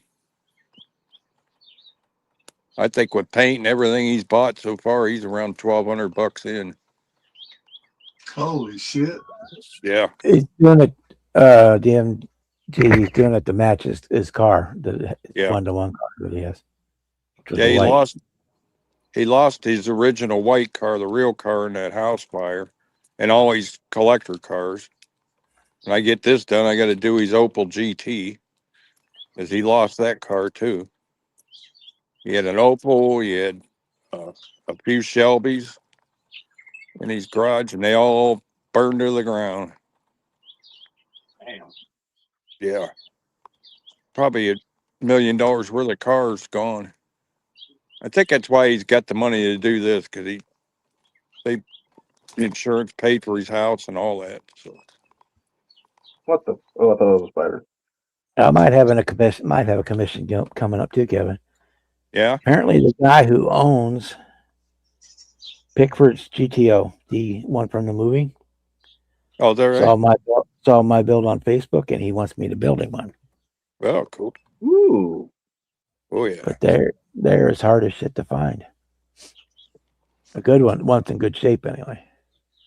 Yeah, give him the I don't want to do it price. And you'd be surprised. People want quality; they'll pay for it. So he Even wanted me to sell him the one I already built.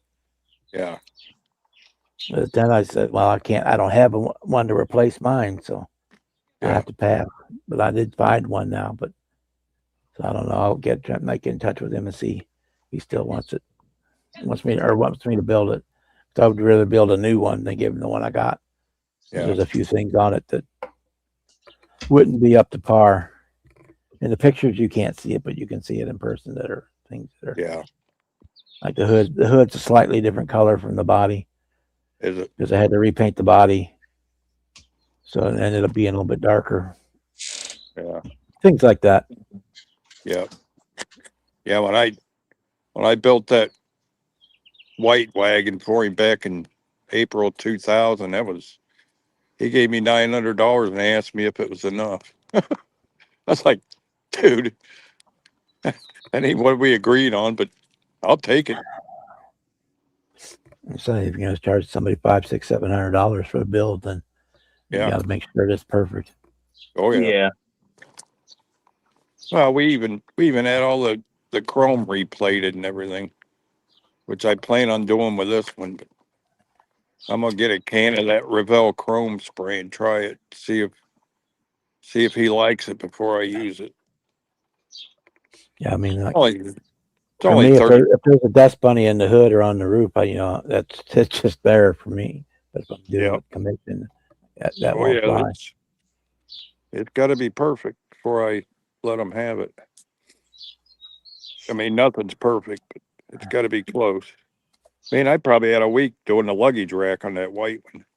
That was all K&S aluminum tubing, all polished, and I used aluminum tubing, aluminum wire, and his original car had the luggage rack. This one don't have it, so I don't have to worry about a luggage rack this time. But I got to scratch build the mirrors. He's got those spotlight mirrors up on the fenders on his new car. I never seen anything like it. Looked like something you'd buy at Western Auto. They're really cool. He had them Probably nickel plated. Man, they're nice. That's probably where they came from. Probably was. Well, those cars were actually, those wagons back in the 50s were done as an afterthought. They Yeah. sent the chassis and the 4-door sedans out, and they sent the stampings with each car for that company to assemble wagons. They didn't used to do wagons in the factory. I didn't find that out until I was reading his reference material on this restoration he did.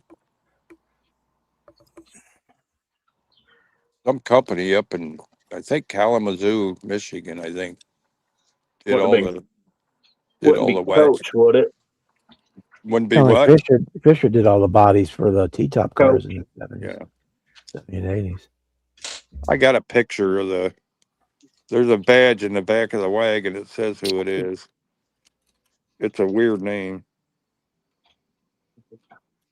I want to say, no, it's not Adrian. I don't think I still, let me look at my pictures and see if I still have it. I took a picture of the tag, but There it is. shoot, They're not glued in. I But probably got 8 or 10 hours just in the back bumper getting it corrected. It doesn't fit the car. my spaces aren't straight because they're not glued in, but that's going to be basically the exhaust on this thing. I know I got Okay. pictures of that. Damn straight pipe. I'd want to hear this car in real life. Friggin' long tube header, straight pipes, 572. I think it would sound friggin' mean. Be loud. Oh yeah. You won't be able to sneak out of the neighborhood, that's for sure. Hell no. I already can anyway. My neighbors will hear my stereo from a mile away in my truck. Well, they really will now. I just had the stereo system redone in that truck. Fucking, I don't know what happened. I don't know what happened to my old radio. Friggin' it fried itself.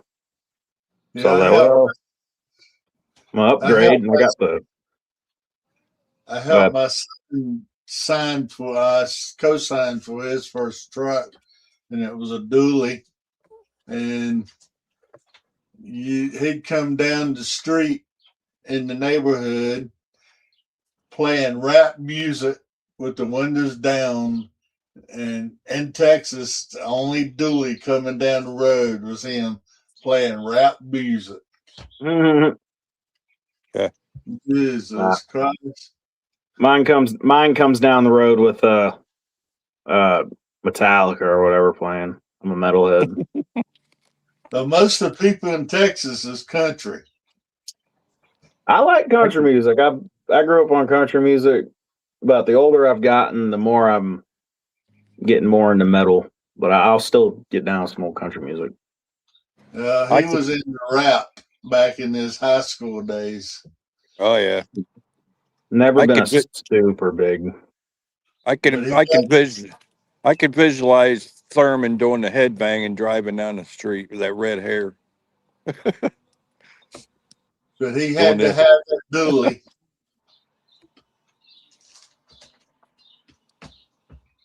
Shit, he's still got a dually. He's got that.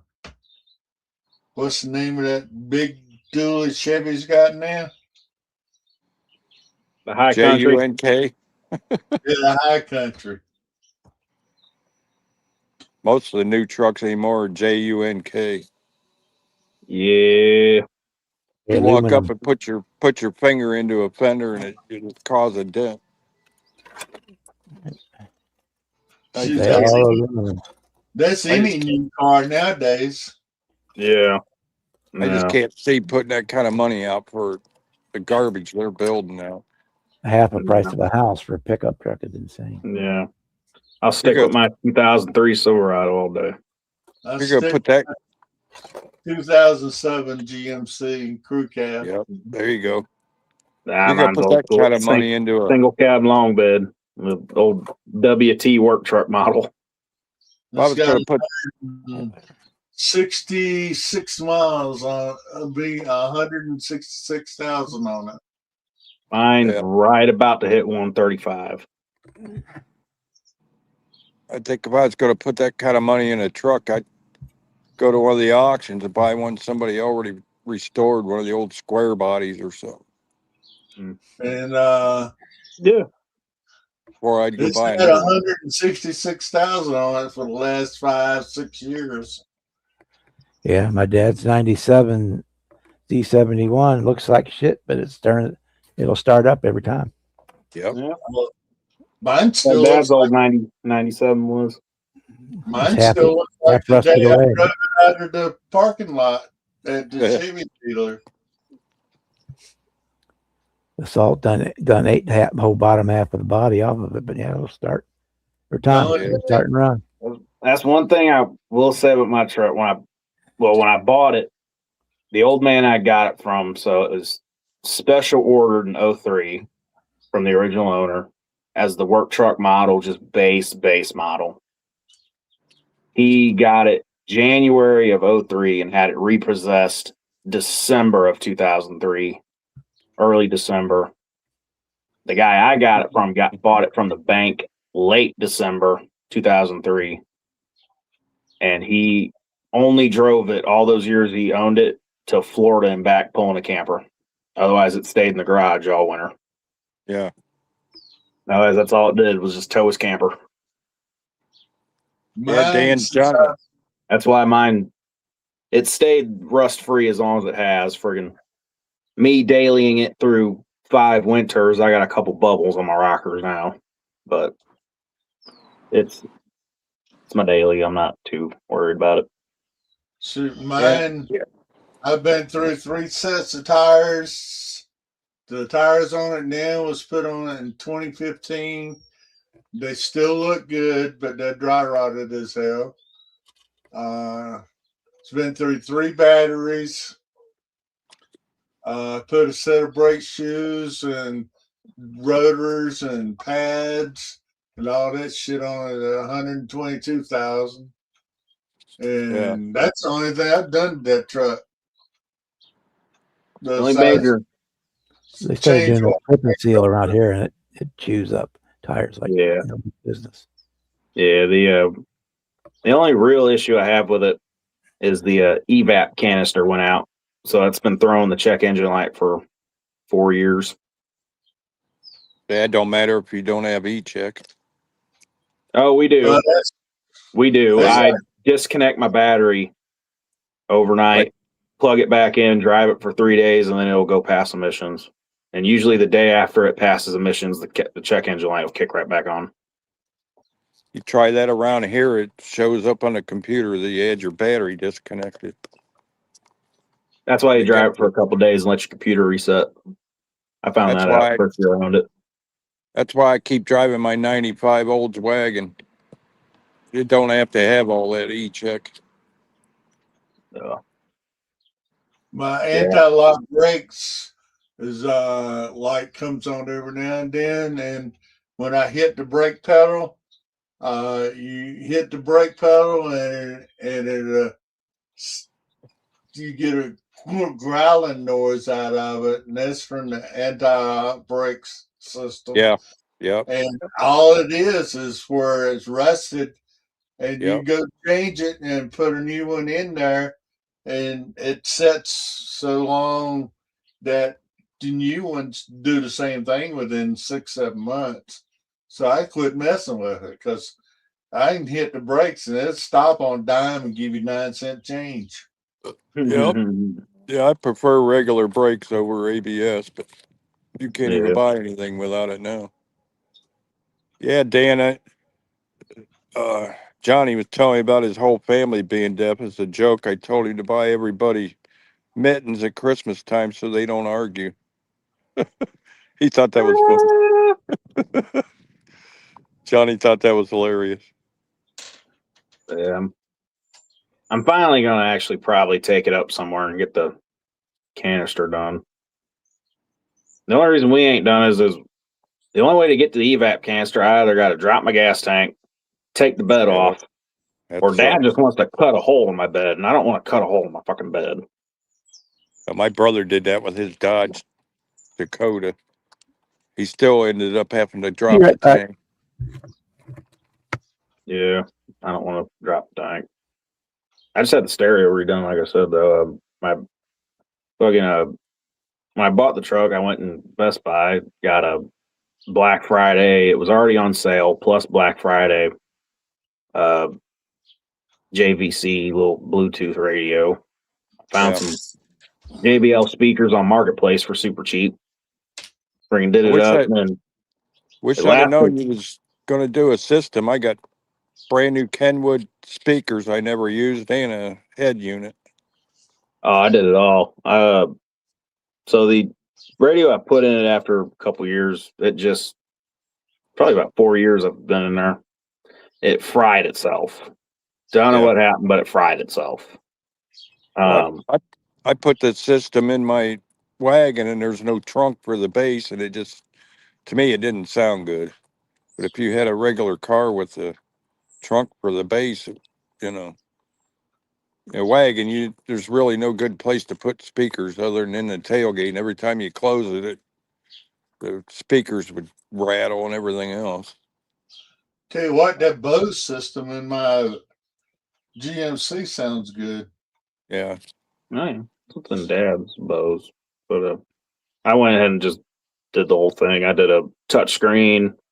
I put an amp behind my seat, and it was sounding good, but all that was so much power for those old JBLs. It fried my door speakers within 2 days. Yeah.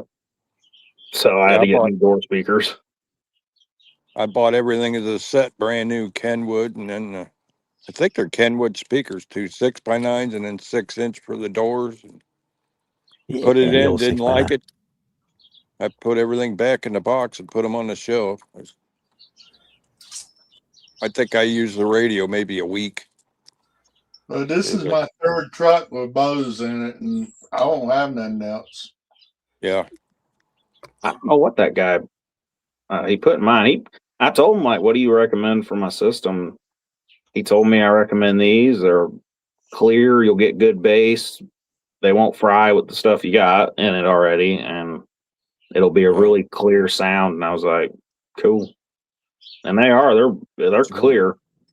I'm about to buy the matching set for the pillars because the pillars are still the JBLs, and the drums and cymbals. You get a weird. I don't know. Those old speakers don't like the new setup. It gives like a weird tune. I'm about to buy I the don't The Crutchfield catalog. I don't listen to much music in the car anyway. It's usually talk radio. I get a song stuck in my head and it drives me nuts. That's what I hate about these stupid commercials for Ozempic and that. You get that tune stuck in your head, you're walking around trying to whistle it or hum it all day. Or you can hear that one song you can't stand all day. Right. Oh yeah. Not the only time I listen to music anymore is if I'm on YouTube and I come across that Ket Nishimura, that Oriental fella or Asian fella that picks guitar. Man, his music's better than the original stuff. And he does it all with one guitar, and he thumps the guitar for the drum. I mean, he does Pink Floyd, and it's actually better than Pink Floyd. It's hard to believe. Pink Floyd products anyway. There's no, man. one country singer that's got That's a fighting song words there, Jimmy. that's I'm got a gonna- That song. it. One wants to know about if you have any more info on Comanches you showed last week. Hey, Serge. Comanche. Oh, that guy that was at that boneyard.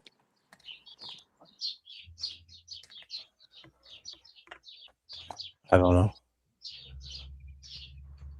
I think that was William Henderson. He was out in Arizona on Brian's Live. He was walking by this boneyard with a bunch of old cars in it. Oh, okay.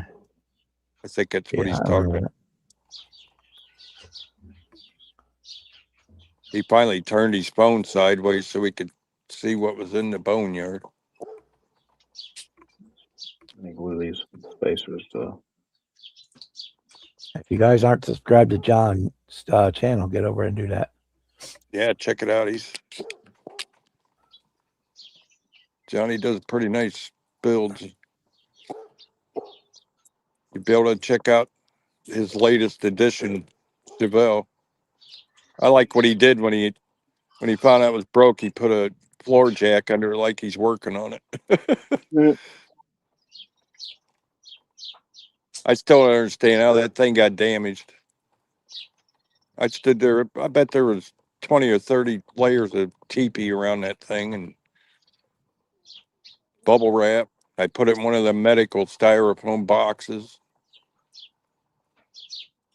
They must Well, have guys, threw that I'm gonna sucker. catch you later. Y'all take All right. care. All Have a right, good Donnie. All right, Take Donnie. care. Take it easy, Donnie. We'll be praying for you Yep, thanks. for sure. Oh, damn it, losing my part. Oh, which side did I glue? This side.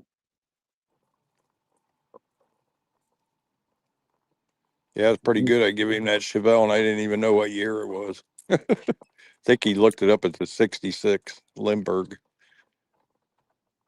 I think that was when that kit was originally produced when I built it.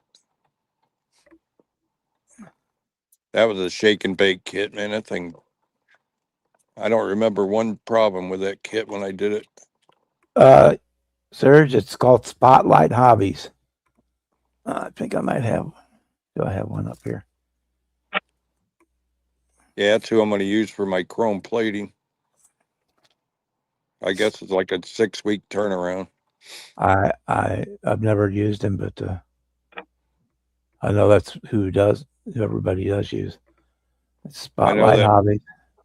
That Scale Riders, he had a fella on there with some of their chrome, and it is absolutely gorgeous. It's it's $35 for a 6x8 rack. You have to Yep. make your own rack, Yep. which is a Yeah, I sprue. got it. Just like he's got in here, you got to make yourself a sprue. Glue all the pieces like on the backside of the bumpers, and then Yep. glue it to an old piece of sprue runner. Make a 6x8 square. I And learned you my spend that lesson on junk. that. I mounted all my parts with epoxy so they didn't fall off. I just took a kit sprue and it was around that size and mounted all my parts to it. They tell you to make one out of coat hanger wire. Yeah, he's in Marnie, Michigan. Yeah. Yeah, they do some nice work. See, like there's a picture with it. Yep. They built it. Do some sprue to build a 6x8 square, and then a rectangle, and you mount all your pieces. Kind of hard to beat that quality. They're a little better than Chrome Tech or little motor car company was. Dale did a pretty nice job. He Thing triple is, plated. the trick is you do like that, you know, you go through about Yeah. half a dozen kits, 8, 10 kits that you want to redo. Yeah. And get it all your chrome pieces on one piece and do it all at one time. You definitely want to have it like where your bumpers curl down. You want to have it to where they stand up away from the Yeah, The like glue them trees. from behind and then get Yeah. the sand out, make sure all the there's no Yep. seams are all Yep. sanded down Otherwise nice. they can. There was one place they missed on a bumper I had him do, and I peeled off one layer and there was 2-3 layers underneath that. That's how I found out he triple plated it. I don't know, Serge. You'd have to contact him What's he want to Yeah. know? if they can do rose gold plating. I don't know. I wouldn't see why not. Do what plating? Rose gold, the pink chrome. Oh, I don't know. I guess you could have it plated and then tint whatever you want. Yeah. You'll see how nice the chrome is. You won't want to modify it. That's for sure. It's every bit as nice as a real metal bumper on a real car, if not better. Tell you what, Kevin, that damn this Fusion Firm chrome paint looks pretty freaking good. Well, the only thing is that if I'm doing something for a customer, I'm not giving him fake chrome. That'd be Well, that's like Fusion. silicone implants. That's why I said I'll have to do a test spray and see if he likes it before I use it. If that's Fusion, you see it's not the greatest part I'm showing, but that Fusion's got a good mirror. Yeah. That's Well, brush the painted. durability is the big thing. Yeah, it's to say the only thing I'm concerned about right now with it. I'm using it too, but what's it going to look like 6 months or a year from now? Right. I mean, that white Oldswagon, that was done, what, 2000, what was it, 26 years ago? It looks like the day it was done. I don't know if that spray chrome would hold up like that. And you can polish it if it does fade out. But yeah, so that so far I've had no issues with the Fusion Firm or the AK Super Chrome No. with both of them. But yes, it's the same thing. You know, I'm not sure what they're going to look like 10 years from now. That's why I want to test out if I get that UV resin, see if I can thin it and spray it over some of that chrome and then harden it and see what it does. I haven't seen anybody try that yet. When you send parts for that chrome, they want you to put primer on it and buff the primer.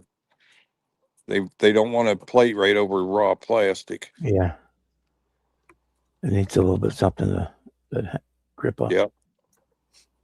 It's like that back bumper for that build. I got place where I cut it. I'm gonna have to probably put foil over that after I prime it, and then prime the foil to help hide where I cut. I cut it and filled it with epoxy and stuff. I'm afraid that it'll transfer through the chrome if I don't put a good heavy layer of foil or something over it first. I'm gonna do a couple different bumpers and mount them on there, see which ones I like the best when after they're plated. I can't believe they didn't make that bumper the right size for that resin body. It's like 6 millimeters too short of even fitting. And they're all like that.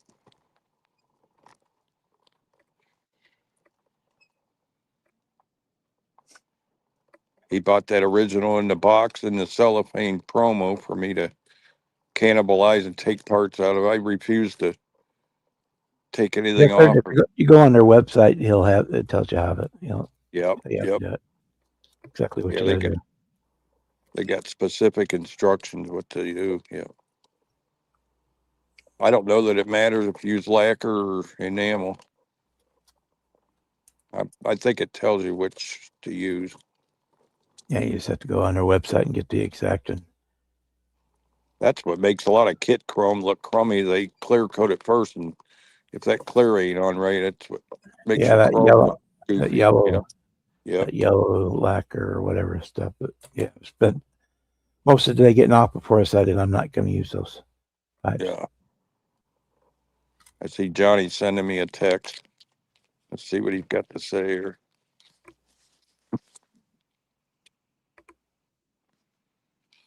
No problem. Just get a hold of them, and they can give you answer all the questions. Because all I know about them is basically I know they do it, and I got that card from them. I've not actually had them. Yeah, Johnny, I got all kind of lights on my new power chair. I got a LED headlight and a spotlight and tail lights on this one. Ain't you fancy? This chair even has a remote control I can run it on. My hand gets tired, I can put the remote in my pocket, and drive the chair with it. One guy says if it's a Bluetooth remote, aren't you afraid somebody will hack it and have you run it all over the neighborhood?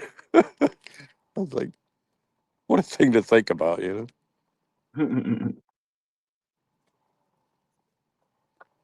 I guess it's possible. All I have to do is shut the power off and it won't work. Or take it out of gear. Yeah, totally. But Have to remember every time you see Kevin at a show, get your phone out, hook him up. Yep. yeah, totally. Bang Kevin. Bang it into the wall. The Chinese want to hack your chair. Johnny sending me a picture of what is that, a lizard with breathing heavy? A lot lizard. I guess it's laughing. Him and them images he sends. What is it? A lot lizard? That looks like one of them creatures you see crawling around in the desert. Iguana. You said a lizard breathing heavy. It's a lot lizard. All right, Jimmy, your mind's in the gutter. And yours always ain't? Yeah, right. Yeah, you gotta be careful what you say around me, huh? Mm-hmm. Yeah, I've been paying attention to the comments. Oh, I'm building the 1/16 scale Firebird. What I'm building, Serge. I'm working on modifying the exhaust right now because I can't build out the box anymore. Can't do it. No. Even if I try, I can't do it. Yeah, it's very difficult.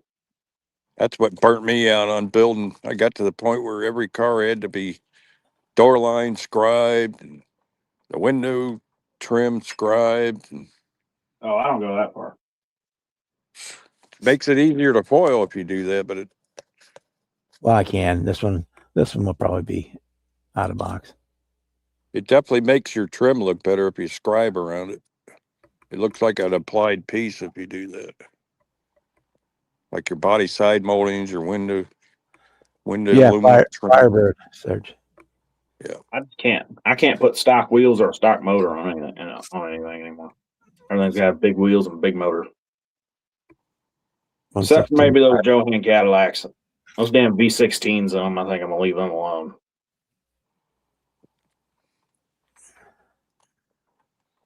What's that, Jimmy? I was reading Johnny's text.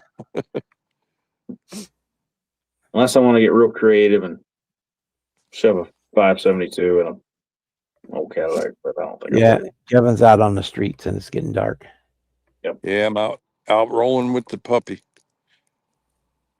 I got a feeling Krista's going to the Humane Society and get me another dog. She sent me a picture of a little Yorkie today. I said, go get him. Trying to think of what they named him. I told her, I said, if I get him, I'm renaming him Ralph. He looks like a Ralph. He's a Yorkie. You name him York. Yep. Cooper would be crushed if we brought another dog in the house. He spends a lot of time with Roxanne right now. That she's such bad shape. We were worried about that when we got the new dog and our old dog Max, but Max liked the little puppy.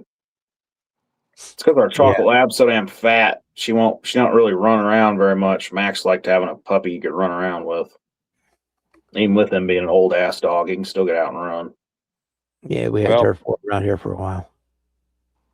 Our Marky Billy, she's not fond of other dogs other than Cooper. If I'm out walking and stuff, a dog will come up near and she just growls at him. Mm,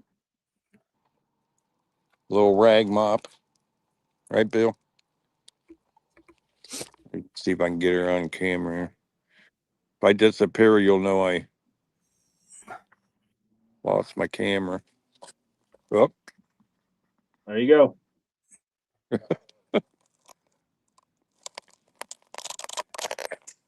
there she is. You gonna say hi to everybody? You gonna say hi to Bob? Move over where they can see you. Nope, she don't like camera. Oh well. Yeah, that's a little dog. I don't think we've ever had a little dog. Every dog we've had has been at least over 100 pounds, and they all think they're 3-pound lap Last dogs. time I had a big dog is when I was a kid. That we always had big collies or we had beagles or we'll never own another Jack Russell. I know that. That one at Christmas, man, that dog was evil. He was We've really always had- smart. We've always had labs or mastiffs. We've had one when I was little. We had one German Shepherd, and that was the coolest freaking dog, old Harley. Dad The got problem with Max. big He's a dogs, unless you get a poodle or something that don't shed, with her allergies, that's why we got small dogs that don't shed. Yeah, Roxanne gets near the cat, her eyes like bleed. Her throat swells up and everything. Be one way to do away with her. Just bring a cat in the house. I had Bring in a about few, 5 this weekend. bring in a few bees and let her get stung. they're awful. Now it's public record. I'd be up for murder.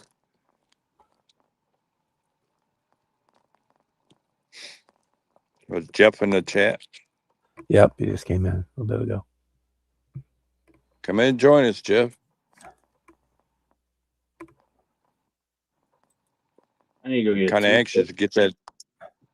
Kind of anxious to get that Astro van. Now I'm going to want to do that before this Oldsmobile.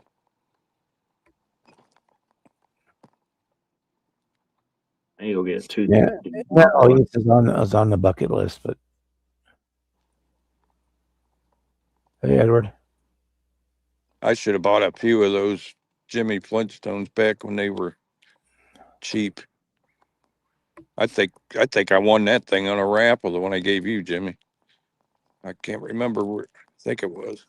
That Yeah. A100 van, I got the Flintstone body. I got that in a raffle, so it cost me Did you? $2.25. I think I got that either Butler, Pennsylvania, or the Three Rivers show. It's one of them two. Could have been Toledo.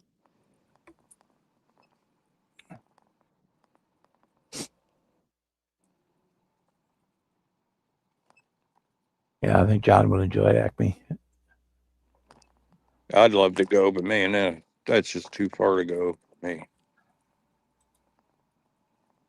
I know it'd be a good time, but we'll see. If I ever escape from Alcatraz here, maybe stuff like that would be possible. Yeah, the first time I went down, it's like, oh, we'll try it and see. You know, it's like, well, we'll try it, go once. Because I've gone to like the one shows down in San Antonio, Texas, and stuff like that. So it wasn't Oh, too you- much of a difference, but it's such a You good can tell by- atmosphere at Acme. You can tell by the video it's a good time. Everybody that takes videos there, it's like everybody's got a big smile. It's like class reunion. So that's close as Yeah. I put it, like a class reunion. Only problem I see with it, I wish they'd put name tags on people so you know who you're looking at. I think that'd be a good thing for any show to do. I had to go around and ask people's names at the Maslin show when I went. Ran into Big Charlie and Most people recognize me by my voice and or my hands. oh yeah, King Bob. Yeah. Yeah, I'm pretty recognizable. I've had people recognize me from here during our shows, but they're people that just stay in the chat and I have no clue who the hell they are. That could be a bad thing, Jimmy. You might have some admirer out there. I hope not. I tell them go find someone else that builds better shit than me.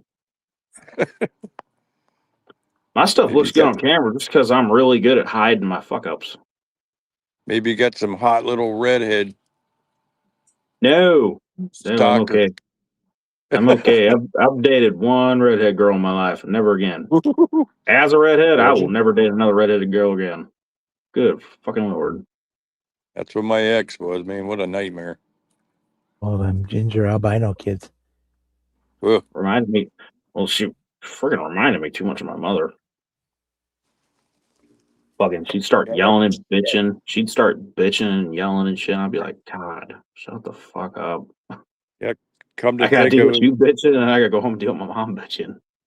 my ex was just like her mother, and that wasn't a good thing. Seems like they usually are. I'd seen myself on my security camera the other day. I was like, damn, I look just like my dad. The way I walk and everything. Look like I bent over 8 because of my back and shit.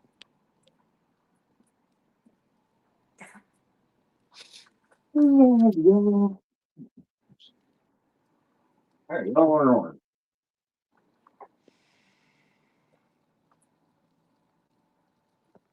That's fresh yellow. This Let's go over here and park for a little bit, Billy, and then we'll head back home. should have corn. Man, I haven't even eaten nothing today again. I usually wait till bedtime and eat. Black cherry red. I had egg muffin this morning because I had to go to town. Man, until I'm up at least 4 or 5 hours, I can't even think of food. Yeah. Yeah, I can't eat as soon as I get up. I gotta be up for a good couple hours before I put something in my stomach. I got to have my coffee.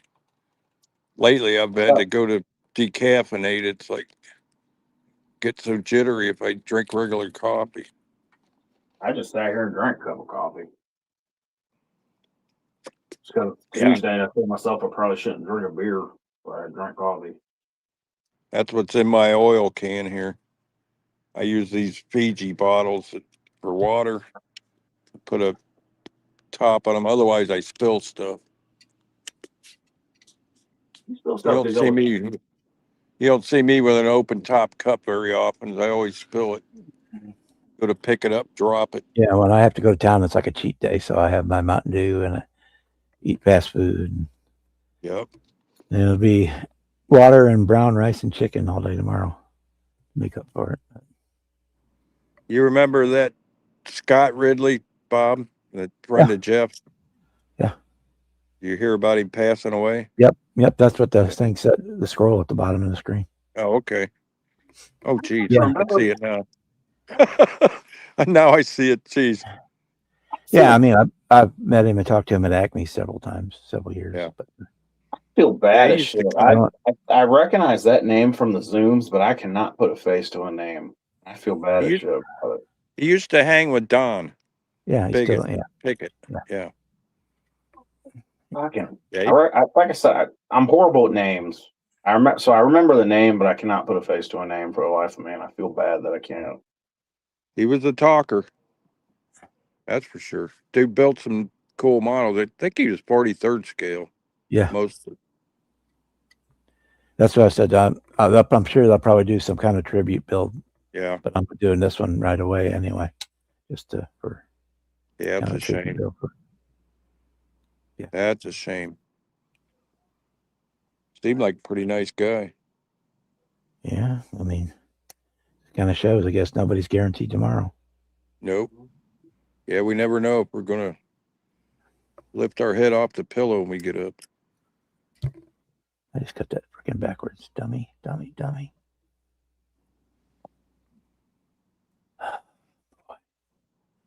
So I got to start getting rid of stuff in case something happens to me. Like,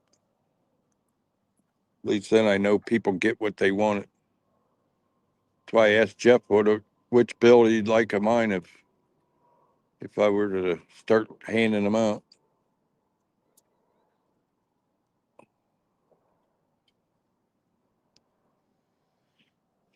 Just cut it flush and I can fill it in with resin.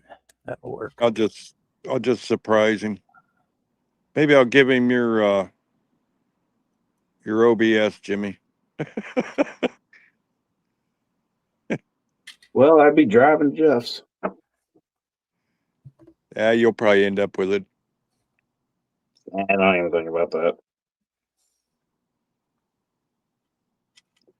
Every time I Before I cut this the wrong way again, every time I gift a build to somebody, I think, well, that's going to make more room in my showcase. I still don't have no room. Tell you what, Kevin, once this gets going, I am sort of building something similar to your truck. Yeah.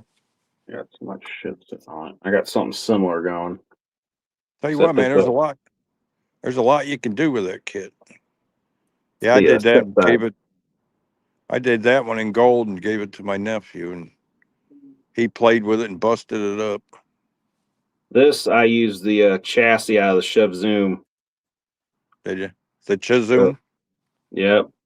Wheel. That's the Chev Zoom chassis with the truck just sitting on it, and it sits like it's on airbags. I love it. It's That's gonna be cool. full mini truck. Everybody thinks that's a Chevy, that Chisholm. It's not. It's just designed after the 57 Chevy.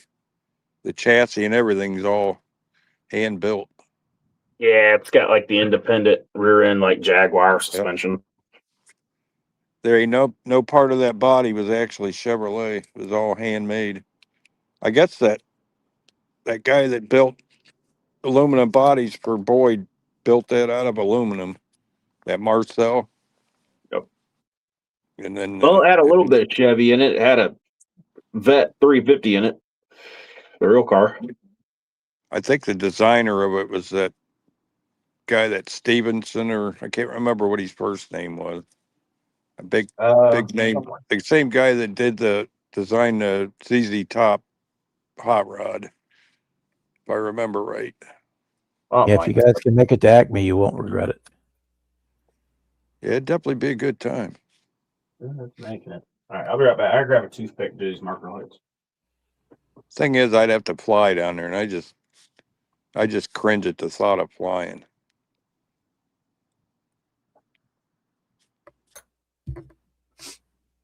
I get You more than just have two. I get get more than together 2 with feet off. Johnny, go with John and Ken, and rent a van or something, one of those sprinters, and head on Yeah, I down. thought about it. I get Then more you than 2 feet off the ground, and I start getting dizzy and get sick to my stomach, everything else. We were just right when 9/11 happened, we were just getting ready to leave for Germany to go to that machine company that built our saws and our robots, and they canceled that flight. I was like, thank God. Then the doctor retired me right after that. I think it was the 11th of October 2001 was my last day of work.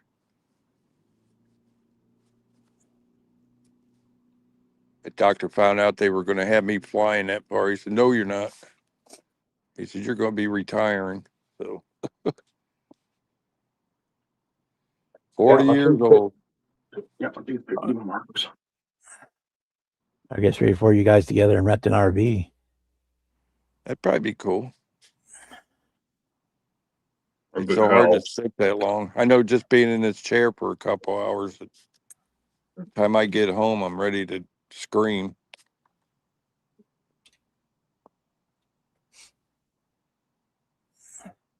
Anything you do aggravates it. It's like a big toothache. We just need Kevin and Fafa in the same room together. I feel like it'd be hilarious. Yeah, we'd have a good time. I think me and Jeff are done feuding, I hope.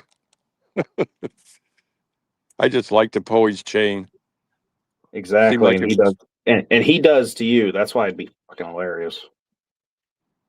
You got to do a lot to offend me. He just gets me wound up if he does that. Let me see the front light. Yeller. It needs to be exact right now. 'Cause it's, Double checker. Need a little headlamp. Make it so much goddamn easier. Little head. Little headlamp. Make it so much easier to do marker lights, especially on a dark ass car like this. Shut up, Kevin. What are you doing, Billy? Oh, I'll knock the fucking mirror off. I already know it. See what she's I already had to doing. re-glue the mirror on this car twice. okay. What are you doing there? Aren't you gonna lay down and chill? It's nice getting out of the house, away from the crazy town, huh?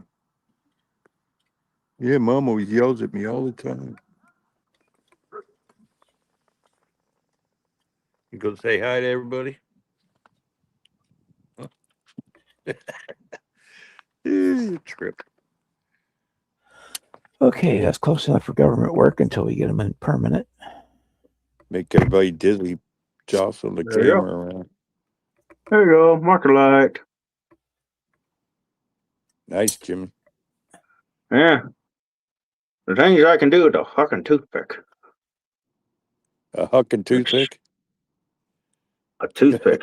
Strain the shit out of my eyes trying to do this little stuff.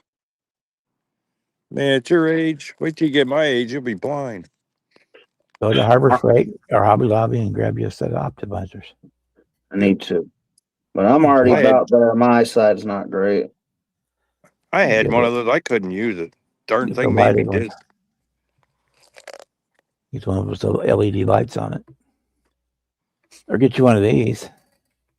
One of these big There ones you like go. that. I've looked Just at like- them. Now that I have. I used to have mine clamped onto my recliner. That's where I did most of my scribing and sanding, and I had spotlights or clamped to my recliner. And I've got overhead LED lights. I got that one. I've got, I don't know if you can see them here in the corner. I got two of those lamp types. I got one on each end there if I need extra light. that's what I do with my power chair for this summer. That way I can build while I'm out with the dog. Sit here and sand parts and stuff. I don't We think spend a lot of time out here, don't we, Billy? Is this orange any good? Yeah, it is. It should work just fine. Let's see what's in the comments here. Let me find a piece of crud I can stir this up with a little bit. It says, A piece of sprue. oh, he always suffers more from not going to the optometrist, is what it is. What's up, Boston Buds? You gotta come on with us. Yeah. Well, trying to look close, trying to look at little stuff like this just strains my eyes. But really, it's far away. I'm like blind as a bat, far away. Jimmy Thurman's practicing for later, huh? Oh boy. Gotta be careful how you shake that bottle, Jimmy. How else do you want me to do it? God damn it. Make you a paint shaker out of a sawzall. That's the best way to do it. These Just little tape your bottle to the sawzall and Go turn up it to your on. mom's room, get that vibrator, and just duct tape Yep. it to your paint can and turn it on. Yeah, I'll have to try that with her one of her toys. I'm gonna have to put thinner in this. Oh, excuse me. They were called them back massagers when they were selling them in TV Guide. Oh, back that's in the- right. Yeah. They're total body massagers. I'm gonna have to put a little bit of unicorn tears in this orange. It's getting thick. Now you get one of them stuck in you'd have to have a 2x4 across your man's back so he didn't fall in. Sounds like Kevin's talking from experience. Yep. I told you my ex was 15 years older than me. How do you think I learned everything I know? That's why you go for the cougar when you're 19.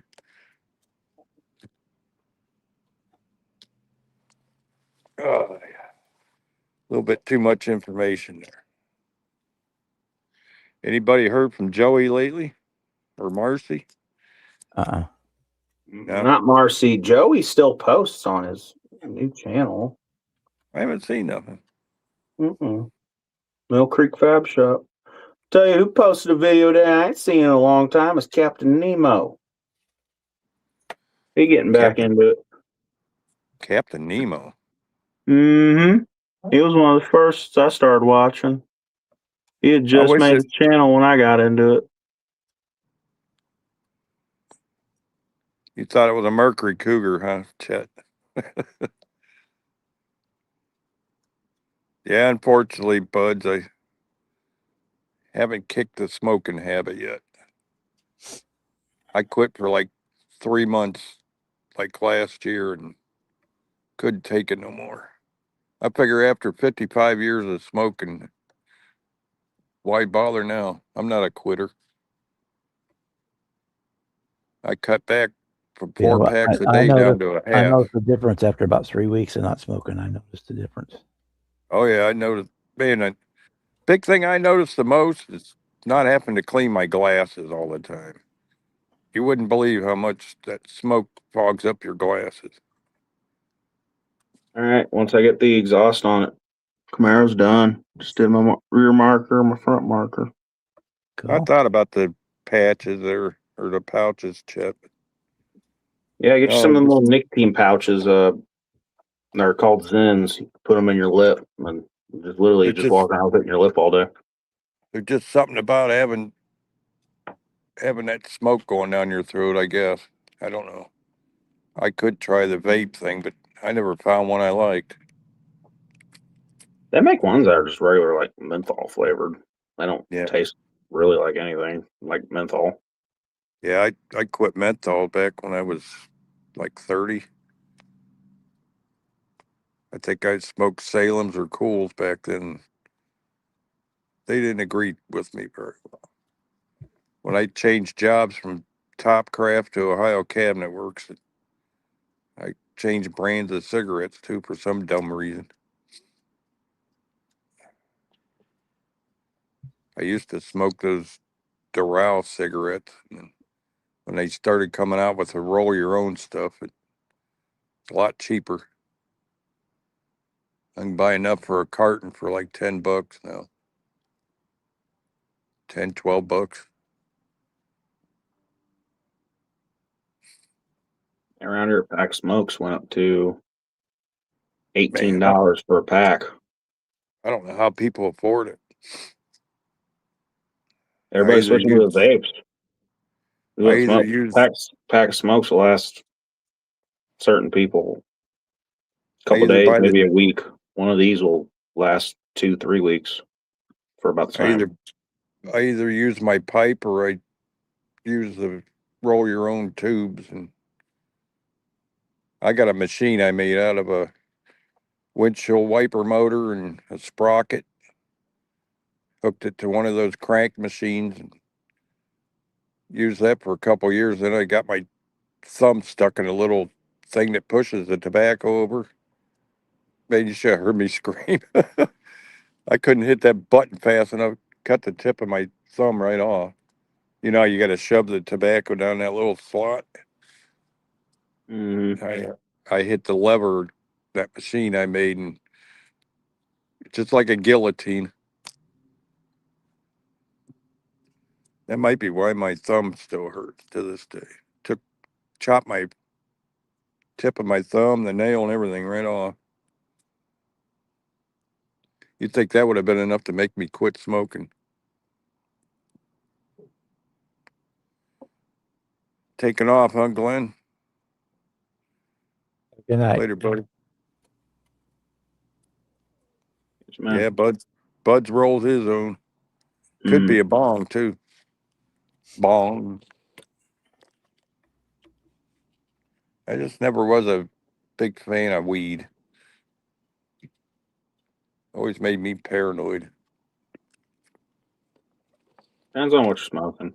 Certain kinds will do that. Other ones will just mellow you out.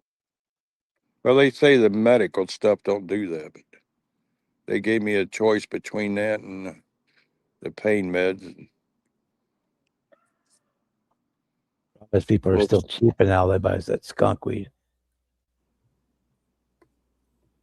That's right, Chad. I ain't no quitter. You can smell them from 100 yards away. Yeah.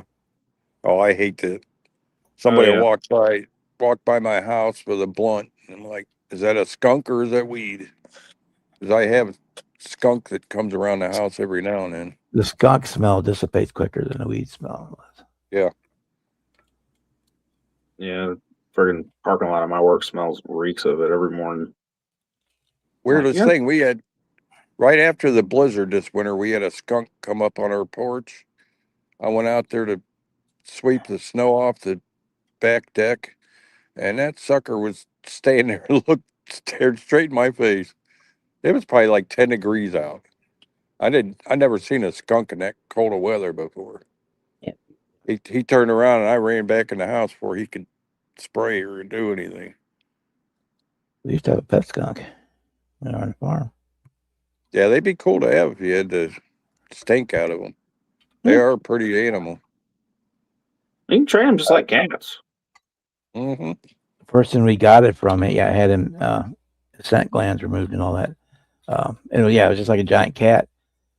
They had to get rid of him because they got a new refrigerator, and the skunk knew how to open the refrigerator door.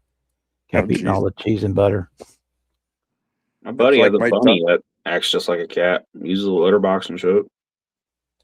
That's like my daughter's dog, Nano. He knows how to use the ice maker on the refrigerator. He goes up there, pushes the button, the water will run all over, and he'll drink it. She had to tape cardboard in front of it. She come on one day and all the ice was laying on the floor, and she looked at the camera and here he was going and sticking his nose in there to get ice cubes. Yeah, our old dog, Max, when he was a puppy, he was, a Great Dane. He's tall. He figured out how to use his nose to push the screen door handle in and run outside. Yep. Yeah, that's the way with Nano. When I'm staying, he probably comes up to like my hip. He's some kind of bird dog. I'm not sure. Mixed with Springer and Blue Tick or something like that. He's a cool dog.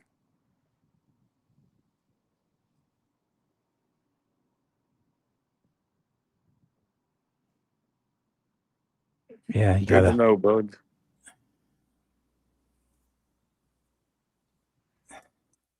I talk to my doctor about the THC thing every now and then. Well, let me know. I don't know if my United Healthcare plan pays for that or not, or if you got to pay that out of your own pocket.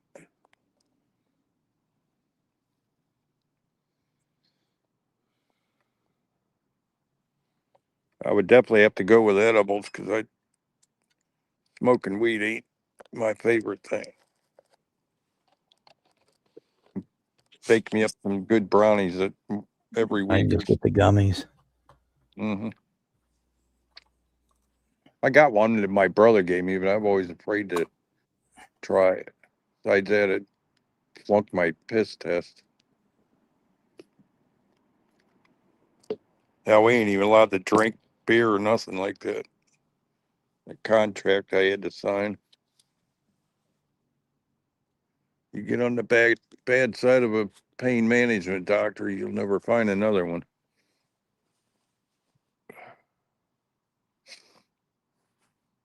They wanted to put that medication pump in my side like my stimulator, and I told them no way. After going through all that with having that stimulator put in, I damn near died from the infection from that thing. The wires are still in my spine and the battery. Just looks like a little pacemaker.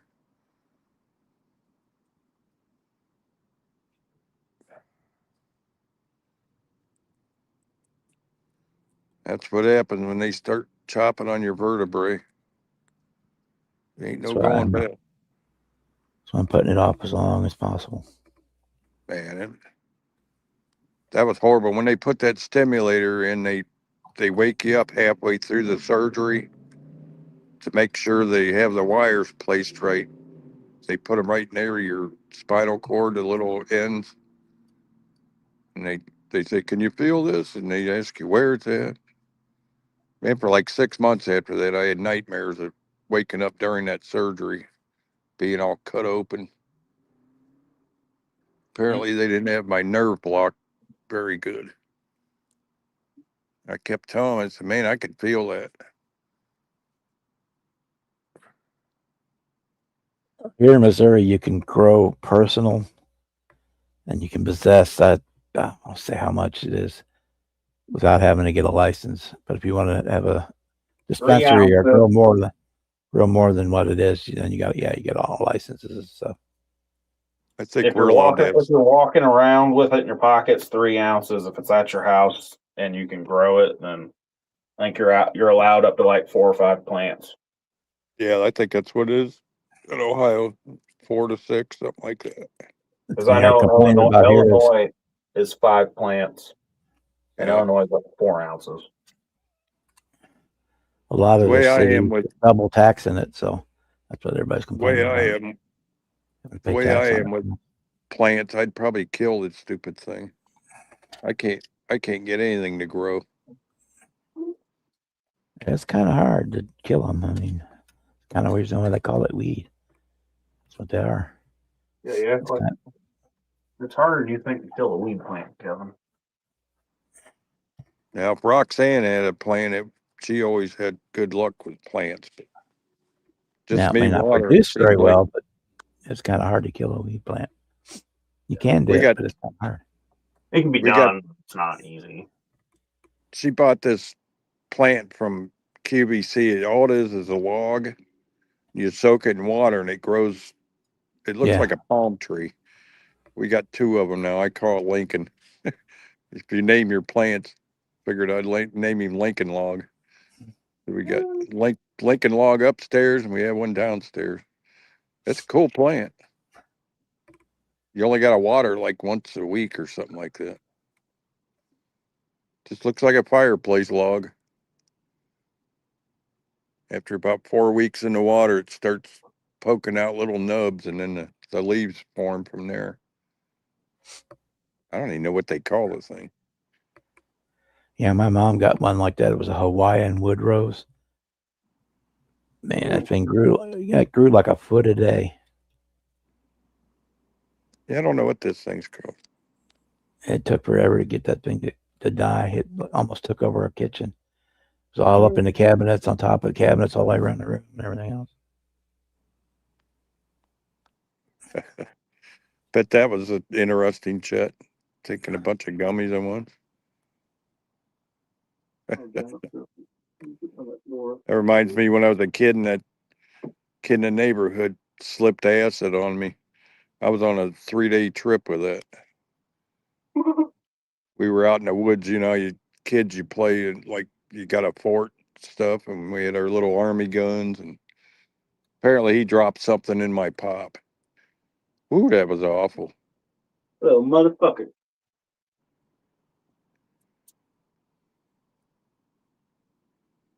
You hear in Missouri, they treat it kind of like a don't ask, don't tell.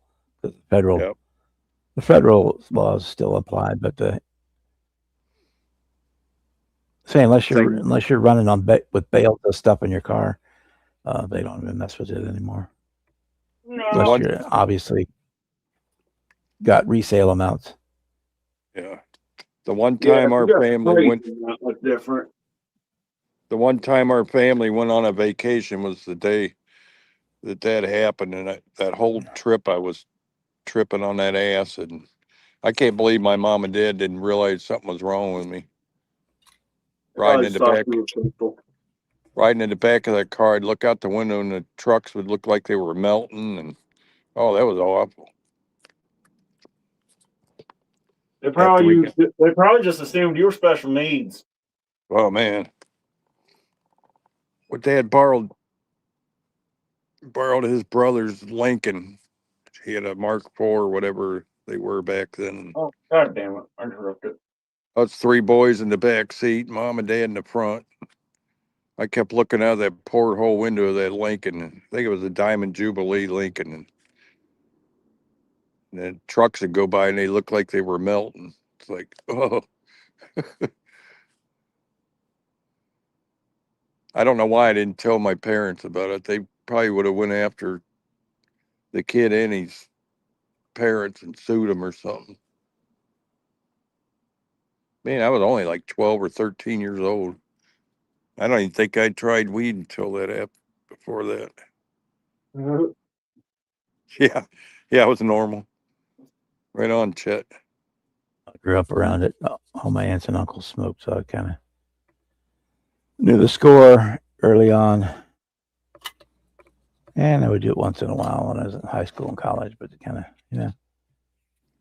Yeah, my it wasn't worth the sister's- effort.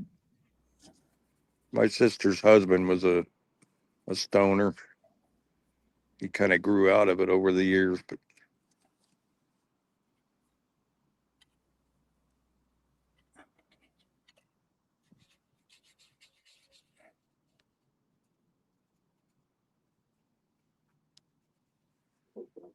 yeah, I know if I had the weed card, it'd be no problem. You can only have one or the other. They won't let you have weed or your medications.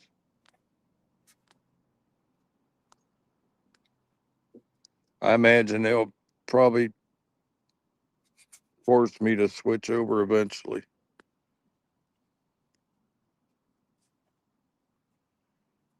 Yeah, you ain't kidding, buds. The politicians need to stay out of our doctor visits. They limit how much stuff I'm allowed to have and everything else. It sure don't help you live a decent life. No. Got my poster. Man, back right after I had my surgery and stuff, they had me like taking like 8 morphine tablets a day and shit. And over the years, they backed it down to where you're only allowed to have 2. I will say, yeah, that was the happiest 8 days of my life when I was in the hospital on a morphine drip after my surgery. Oh, I should have put the poster right there. There ain't no way I'd be able to get out of bed without it. I hate to let the secret out, but I'm sure it's no secret.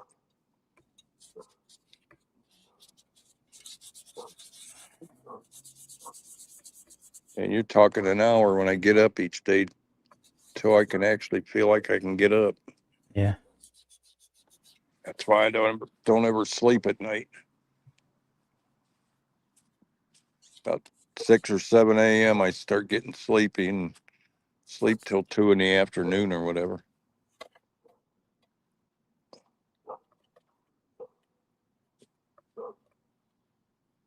But Yeah, I worked nights my whole life, so I still can't get myself onto a day shift schedule. I mean, I can do it for a day or two, but yeah, then I just end up right back on the nights. yeah, for like 15 years at our company, I was the second and third shift. They always had me working doubles. I was 16, 18-hour days. And then I'd get halfway back home being head of maintenance and get called back in. Sometimes I'd make 3 trips down to Wadsworth a day. The people that work night shift weren't the sharpest knives in the drawer. They'd call me and say, my machine won't run. I'm like, go around, check all your emergency stop buttons. Well, I did already. I'm like, well, one of them's got to be stuck. Drive all the way down there and find one or something laying on a safety mat. So our machines, you walk near the machine when it's running, there was safety mats. If anything's laying on that mat, it won't allow the machine to run because they were all CNC robots. They had cages around them, and if all the doors weren't latched, them things would kill you if you got in the way of it. Yeah, we had a machine called an Ursul machine when I was working at the casino for cutting like 500 pounds of onions in 2 minutes. Yeah. And you had to have had a foot pedal and had 2 buttons on the sides that were like you had to almost have your arms spread as far apart as you could to hit them. You had to have all Yep. 3 buttons on before it would turn. If any one of those buttons let loose, it would stop. It would Yep. stop immediately. Yeah, that's how my brother that thing- lost his left hand. Because that He had- thing would eat you up. Yeah. He Yeah, had well- he had one of the safety buttons taped down, and he reached in to pull the lawnmower muffler out of there, and it cycled and turned his hand into a lawnmower muffler. That Sharon Manufacturing he worked for, OSHA actually shut the company down because of that. Used to be right there in Lambertville, Michigan. Yeah. Or some machine. Picture a wood chipper, a little bit smaller for cutting vegetables, basically. Mm-hmm. And yeah, nothing went in that didn't come out the size of Yep. a 1/4 inch by 1/4 inch. No matter what went in there, that's how it was coming out. We can't get our What? maintenance guys to fix it. A couple of the e-stops in our machines at work, if you barely bump into the e-stop, the cords to the e-stops are messed up. So if you bump into them, it'll trip the e-stop without hitting the button. Yep. So them are running all over, checking 8 or 9 e-stops, trying to figure out what just stopped the whole fucking shit. It happens like 3 times a day. I tell all the new guys, stay the fuck away from the e-stops unless you're going to press it. Because if you bump it, it will trip. Yep. And Because they're Krista's, wired up right, because our maintenance guys are morons. one of Krista's best friends in high school, Andy, he worked for a recycling company that shredded cardboard. Him and his brother were in there on a Sunday cleaning the machines out, and the machine turned on him, ground him up clear up to his belly button. He did survive, but I guess he has to sit in a bucket in his wheelchair. Poor Andy. His brother was there with him. His brother passed out and couldn't get nobody to help him get out of that thing. He had to lift himself out of that bin by himself. What a horrible nightmare that was. Wonder if Or he's the guy he- I see on YouTube that walks around on his hands because he ain't got no legs. That He probably walks is. forward on his hands. Yep. His arms are like that freaking big around. All he does is walk on his arm. His knuckles Probably like is a it. monkey. Probably is Walking on his Andy. knuckles everywhere. Yeah, he's only half the man he used to be. That's what he always told everybody after that. He had a good sense of humor about it. Yeah. Shit, you almost I got know. to. What's It done sure is done. freaked Chris out. I know that.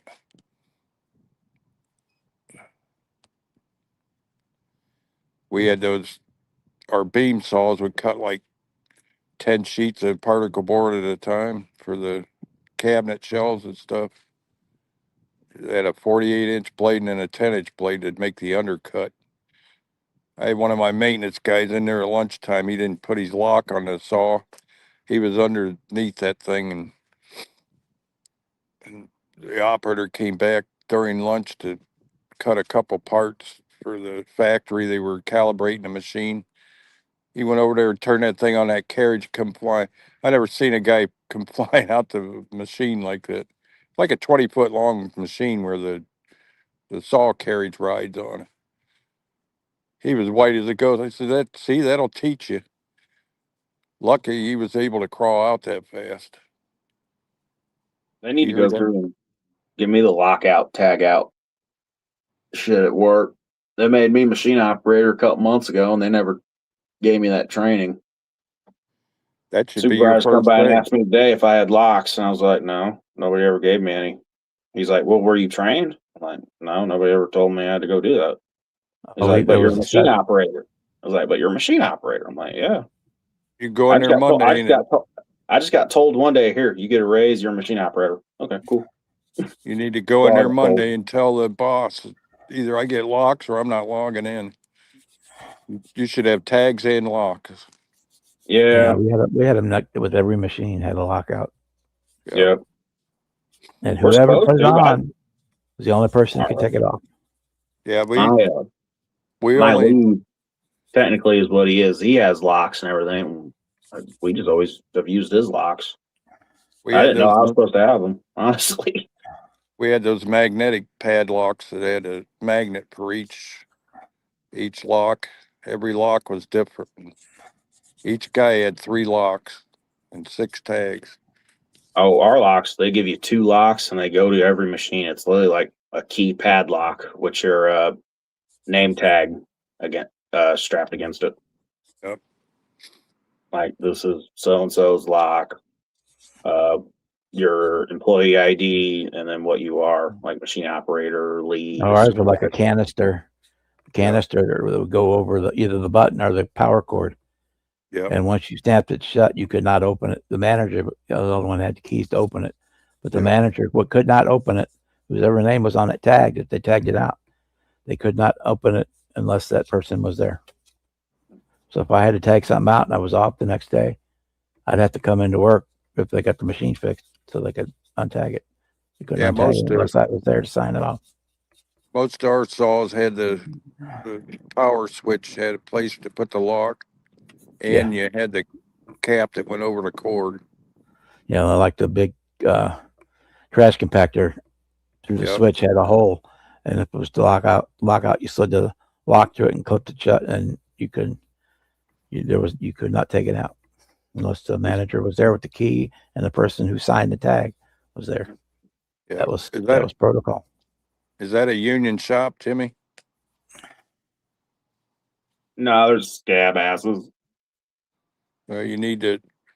Ours was non-union also. You need to go in and tell them you ain't logging in until you get locks Monday. You don't Yeah, he was get yourself messed up. he was well. We like I said, my lead. I got my group of guys back there, but he's still technically my lead. But he Yeah. trusts me enough to just do everything. He leaves his locks back. He's always just left his locks back there, and then I have a spare key. I've always just used Yeah. his locks, but I didn't know I could get any. Honestly, I thought it was Yeah, for but lead you- supervisors. you- I didn't know the machine operators got them. The law says each maintenance individual has to have their own locks. You should be issued 3 locks and 6 tags. At least that's the way it is in Ohio. Yeah, Well, that was That- 26 years ago fucking since I left the Tyson shop. Foods. If someone that works there, I can say Tyson Foods is back ass words on fucking everything they do. There's so I'll much tell shit you- where I've been like, why do we do it like this? Like, I'll tell you it'd what. make more sense to do this. They ain't following safety protocol. It'll be the end of that factory if something happens. It's what happened to work that Sharon Manufacturing that made them lawnmower mufflers. Man, there's 75 people that were out of a job after that. Just because my brother had to put fucking duct tape on a e-stop. And he ended up getting a fortune out of it when he was the one that defeated the safety. Okay, so I can do the front one, but not the back. Okay. Only thing he's got left on his left hand is that they took one of his toes before he lost his legs and gave him a thumb. And he's able to use his left hand just as a stump with a thumb on it. Or a big toe, I mean. Man, he had to walk around for like 6 months with his hand sewed inside of his stomach to grow enough extra skin to do skin grafts for his hand. Then he ended up with blood clots in his lung from infection from it. It ain't no picnic when you get messed up like that. Yeah, Chet, that's the way it was. The person who put it on was the only person who could unlock it. Absolutely. Or so we didn't actually have keys, so that the manager could not unlock it unless the person that signed that tag was there. Yep. If they unlocked it and that person wasn't there, then they didn't have a job no more. Yeah. Yeah, That's my- really all we got. They're just big padlocks with our employee ID taped to it. I had to fire one of my janitors. He tried using zip ties for a lock. I told him, I said, nope. He did it 3 times. He was walked to the street. That was the end of his job.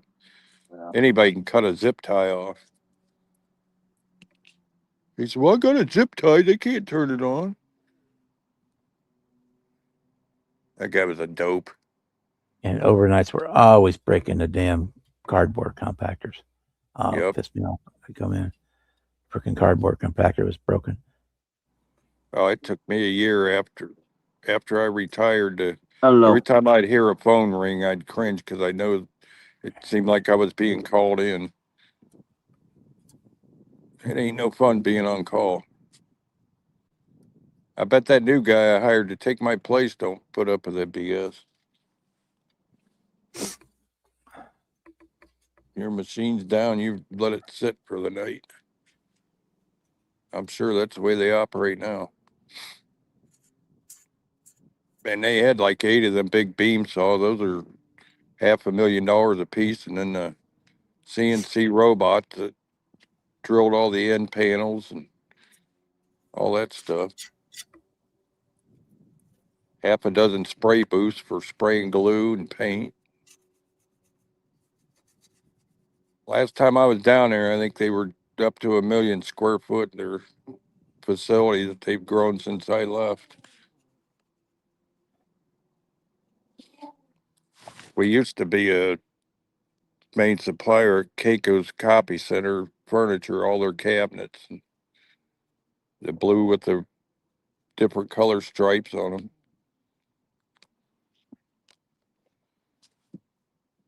I had to build all the prototypes for every different design cabinet. They had me build a model of each cabinet for the representatives of Kinko's. Wonder if they still have those models. I think they were like quarter scale.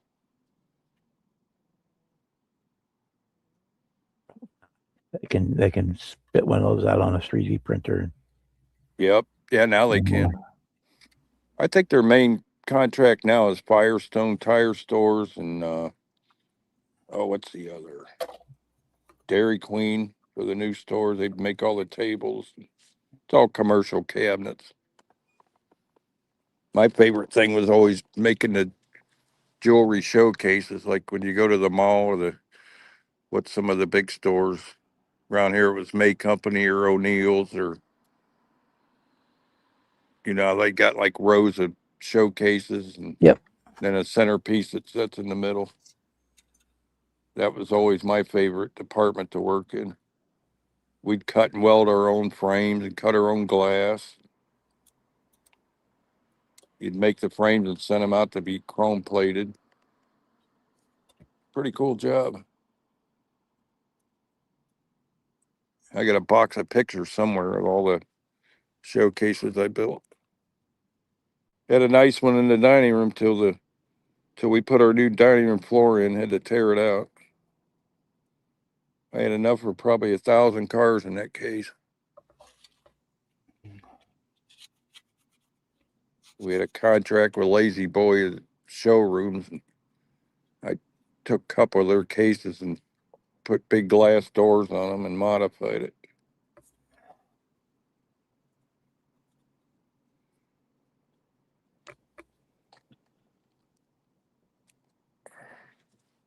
But Jimmy leave us? Phone probably died, or he hit the wrong button. One I of got the two. muted.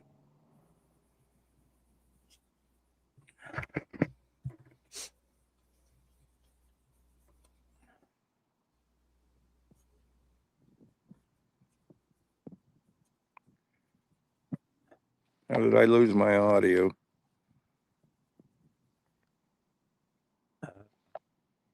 I can hear you. Let's see if I can.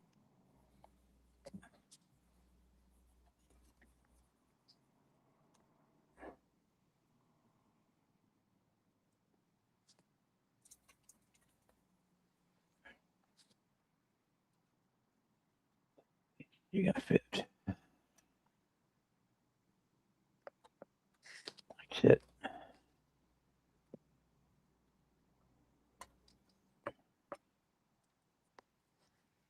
What the hell did I do?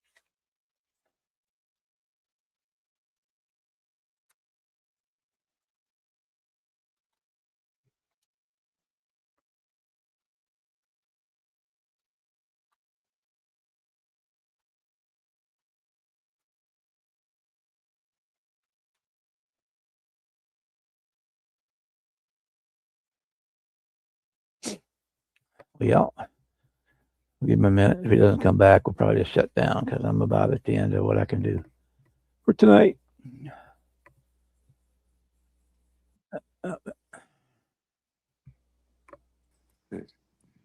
I lost Yeah, he my said the sound. storm. So the storms coming in. Oh yeah. Is that the 8 Yeah. scale Trans Am or The 16. 16? Wow, it looks big. That looks like going to be a nice build. Yeah, we'll see. You gonna be able to paint that with an airbrush, or are you gonna use a touch-up gun? I've got both. This one is probably small enough I could do it with the airbrush, Yeah, or at least I got the Black Widow with a big fan tip on it, so I can. yeah, you'd be all right with that. As long as I I'm know not doing a candy, then I could do it with the airbrush. Because I have to I know drag the that. big compressor up here if I want to use the detail gun. Which is Yeah, always I had to pain in use the ass. I had to use my DeVilbiss touch-up gun when I did the 8 scale one, the disaster one. That's one I'd rather not remember. I did the Camaro with the airbrush, so I should be able to do this. This is Yeah. smaller than the Camaro, so I should be able to. Yeah, you'd be all Should right. be able to work it out. I'll never forget that. Got all the stripes, the bird, and everything airbrushed on, and then dropped the damn thing. Only told that story 100 times. I did that with my Lamborghini. Got it done, finished it, got it done, took all the pictures, shot the video, was picking it up off the table to put it in the case, dropped it, broke the wing off and broke the wing in half. I was pissed. Man, that thing shattered in hundreds of pieces. All I had to do was let it cure and cut and buff it, and it would have been ready to put together. Wouldn't have been so bad if I didn't go to all the trouble airbrushing the stripes and the bird and all that. Man, it was looking pretty too. It's like a teal color, teal metallic.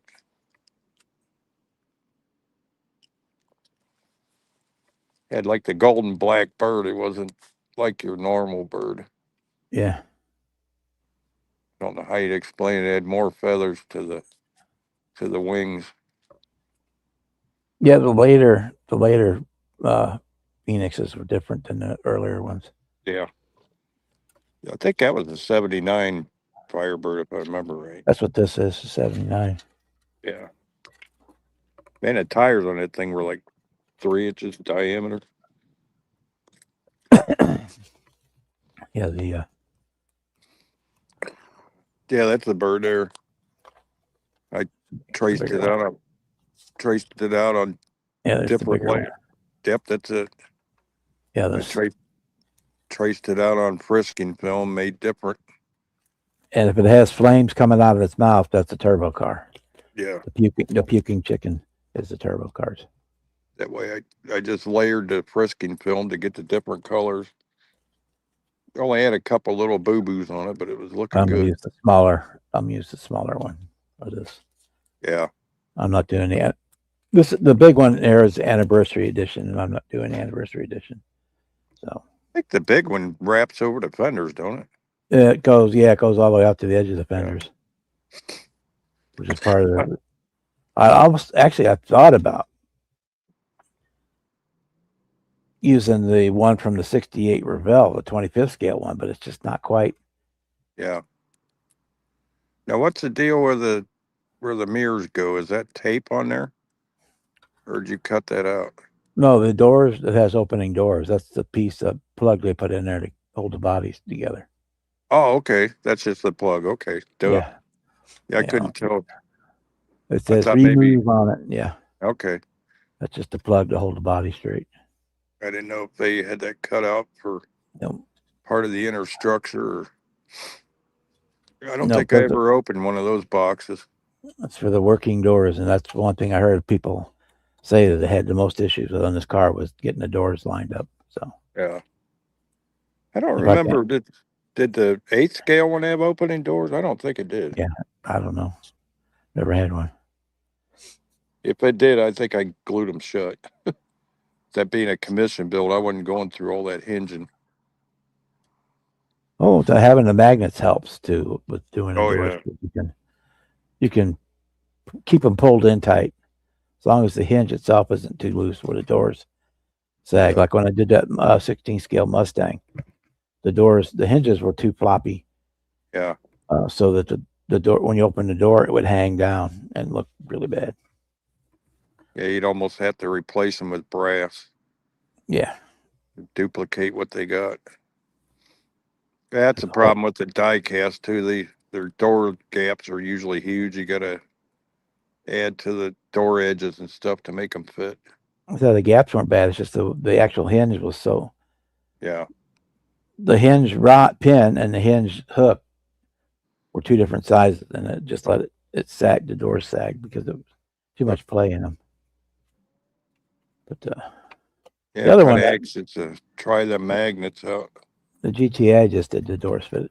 They weren't perfect, but they fit better than the Mustang. So I'm and then hoping again, I put the magnets in there so that it kind of goes clunk, sucks in just like a real car door. I'm hoping I could surface mount the magnets so I don't have to be drilling unfinished hoods. That's the only thing I'm getting it for. Every time I pick a model up, I forget and flip it over and drop the hood. What I would do Jimmy's- for a hood is take a real thin piece of metal, like Mm. like an X-Acto blade, because that's magnetic, and put that on the hood. Yeah. Because you can flush There you mount go. and kind of flush, sink that in and flush mount that. Then you just put the actual magnet under Right. the fender, and that lock it down. Yeah, if you use two magnets, it'd be too strong, probably. Huh? Well, that's the beauty too. If you got the magnets underneath, if you put one on, it's not strong enough. You just kick another one on the bottom. Yeah. That's Just a good idea. With Add, the add blades. one or add two or three or whatever it takes to. But one usually does a pretty good job. I Two got with the tons most. of blades. One of the fellows in our North Coast club was a metallurgist, and he tested all the different brands of hobby knife blades to see which ones had the best steel, and he had coffee cans full of them. He Yeah, had his whole trunk full of blades that were sent to him from the factory. And I got 2 coffee cans from him. like these scalpels have this little hexagon looking thing on the end, Right. Yep. or parallelogram, whatever. You just cut that piece off, Yep. and then sand There your you go. sand your hood down a little bit, and just glue that one piece Good idea. in that corner. And you probably do all 4 corners if you wanted, even. Yeah. And you can make that flush with the surface of the hood, and then put the Anything to magnet keep from underneath. dropping hoods. The last one I did that to was Johnny Chevelle, and I chipped the paint on the edge of the hood, and I took some Elmer's glue and glued the paint chip back in. I should tell him about that so when he's cleaning it, he don't knock that chip of paint off. That's the Luckily, it same was thing they right do here. for the convertible tops. They used to put a magnet on the top and a magnet on the underneath Yeah, it's good behind the idea. back seat, and it'll snap it down and hold it in place. They're definitely affordable. Yeah, I think she got like 500. She ordered like 500 for like $10. yeah, that's what those ones I got were like that. Yeah, Hopefully, they're small enough. She was in a fire hurry to get her Amazon order put in. I said, just order them. If they're wrong, I'll use them on something else. yeah. So the ones I got are 2 millimeters tall and 3 millimeters wide. So Yeah. little tiny little buggers. Yeah, I'll probably put the magnets down in the firewall down where the vents are or something. Yeah, I mean, Probably even only take 1 or 2 to hold a hood on. Just enough to keep me from dropping them. yeah. You'd think all the years I've been in models, I'd know better than flip a model over. I do it every time. So even like on a lot of times if you're using like 3D printed carburetors, I don't like to put the air breather on because that kind of defeats the purpose of having a. Right. Yeah. Oh, yeah. So I want that but I want the air breather in there, so I actually put a magnet on the bottom of the air breather, and I'll stick a magnet like on the corner of the wheel well That's here cool. somewhere on the inside, so I can just take and stick it. Hmm. The one Mustang I have on the strut bar, Yeah. underneath of that, I have a magnet that holds it there when it's on display. Then under the wheel well on the other side, I put one in. So when I close the hood or store that, I just click it onto there, and it hangs on the side of the wheel well. Never Nice. moves. That last one I did, the green one, I put a couple magnets on the front side of the core support, so that I could use a steel pin to hold as a hood prop. The magnet holds it where it needs to be. Yeah. And there's one at each end, so when I don't want the hood up, I can just move that pin and put each end on a magnet. But if I want it standing up, I just magnet on one end. A couple of years ago, a guy had a video. He used the magnets, had trouble getting the hood open, so he put a rod under the hood you could push up from under the car to pop the hood. I thought that was pretty cool.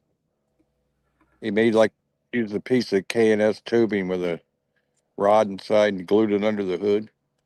Yeah, the hood on the Superbird is so tight that you could do this all day long and it ain't going nowhere. Yeah. I have to stick something up through the chassis on the bottom to push the hood up, which is nice. I mean, and there's a couple of them that I have where to get them open, you can't do that, so I have to sit there like this, banging the car upside down till the hood comes off. People freak out when I do it. So, it ain't going nowhere. I'll probably be making it's nice and tight. That's why I have to do that. Making a bunch of hood release pins for under the hoods. Here's that cat again, Billy. That cat loves this dog. He comes over smelling her and everything else. You'd think they'd run from her. You go say hi to the kitty. You better watch it, he'll scratch you. He's not liking you today. Watch out, kitty. Meow. Meow. Hey, you're a youngin'. Yeah, that's about all I can do on this tonight. What color you going with on that? I haven't completely decided. Yeah. I'm either go with kind of a medium blue. Yeah. A little bit darker than like the Pontiac engine blue. Something a little darker than that. Or I'm going to go with purple. One of my buddies at work had one of the silver and white ones. I think it was the Formula. That was a good looking car. Those colors go good together. You wouldn't think they would, but I think it had a red stripe between where the colors broke. Well, I didn't think about it when I ordered it. I should have ordered it. I just said, "Hey, can you make this decal?" And I sent him the picture of the big one. He says, "No, but I got these." And so that'll work. So he sent me the silver one. So if I had thought about it, I would have got a different colored bird. Because if I got just a gold one, I mean, the gold one will look good on a red car, would look good on a black car, would look good on a green car. Yeah. The silver one, you have to lean towards more of the purples and silvers and purples and blues and stuff because I mean, if I had like a graphite one would work at the dark gray, but I think it'll probably either be the purple or the blue. You could always try your luck with frisking film and try to airbrush one. Airbrush the Eagle on her? No, I don't have that kind of patience. That's what I did with that teal one. Man, that thing looks so dang nice. I got so mad, I just threw the thing in the trash and stomped it in the can. I was so proud of that. That's why I bought these for the 37 Ford, so I don't have to mess with that. They're already laser cut. All I gotta do is put them on, paint them. Yeah, I went through a lot of blades cutting the masks out of that frisking film. I had to do like 4 different masks to do the different colors. Well, now it's kind of like a 3D printer. You can get one of those Cricut machines and you can do them all. You just put the design in and print and it cuts them out. Well, I took the film over to the sign shop here, and he ran off some for a roadway trailer for me, and I asked him if he could do the bird, and he tried it, and his machine kept messing up. Yeah. Otherwise, I could have just had him cut the mask for me.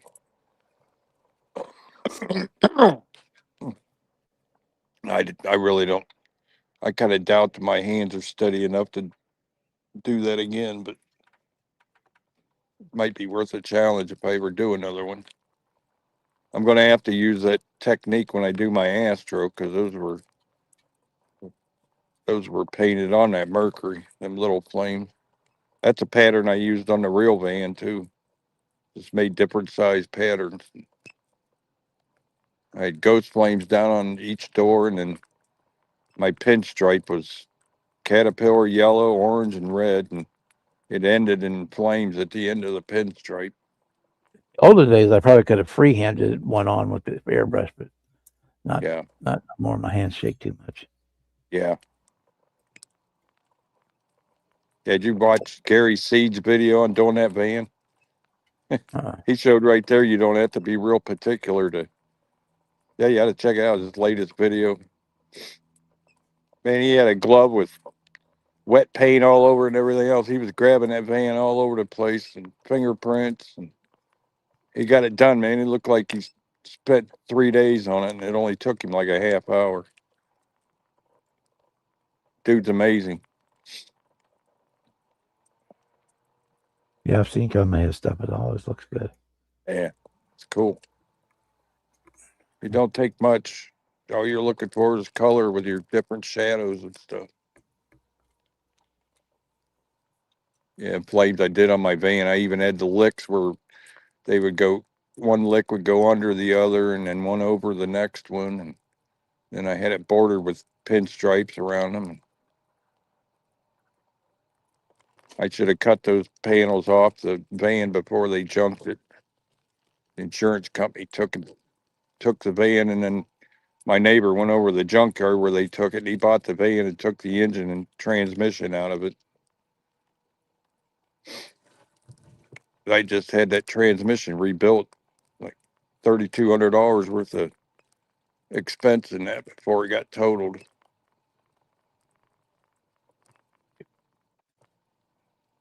I only had that van painted for about a month, and that lady ran a red light, T-boned me.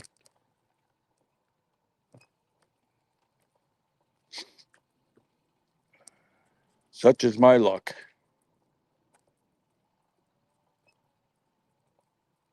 I took pictures of the van and never had the film developed. Took the rolls of film up to CVS to have them developed, and they were blank. Negatives were too old, I guess. So I'll have to recreate it in a model. You have the technology. Yep. Pearl white and silver with pearl over it. The grill will be different than what my real one was, since that Jimmy Flintstone comes with a photo etch grill, but be good enough for what I'm going to do. I had one of those billet aluminum grills I put in that van because I hit a goose or something. I can't remember what it was. It busted the grill out. They wanted so much for the plastic grill. I just went out to Summit and bought a billet grill and cut it, replaced the original.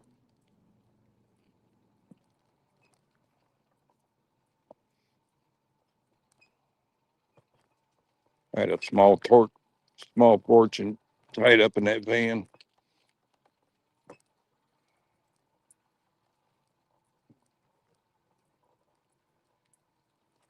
I had to hire an insurance investigator to come out, and he appraised the van because the insurance company didn't want to pay me nothing because the book value of the van was so low.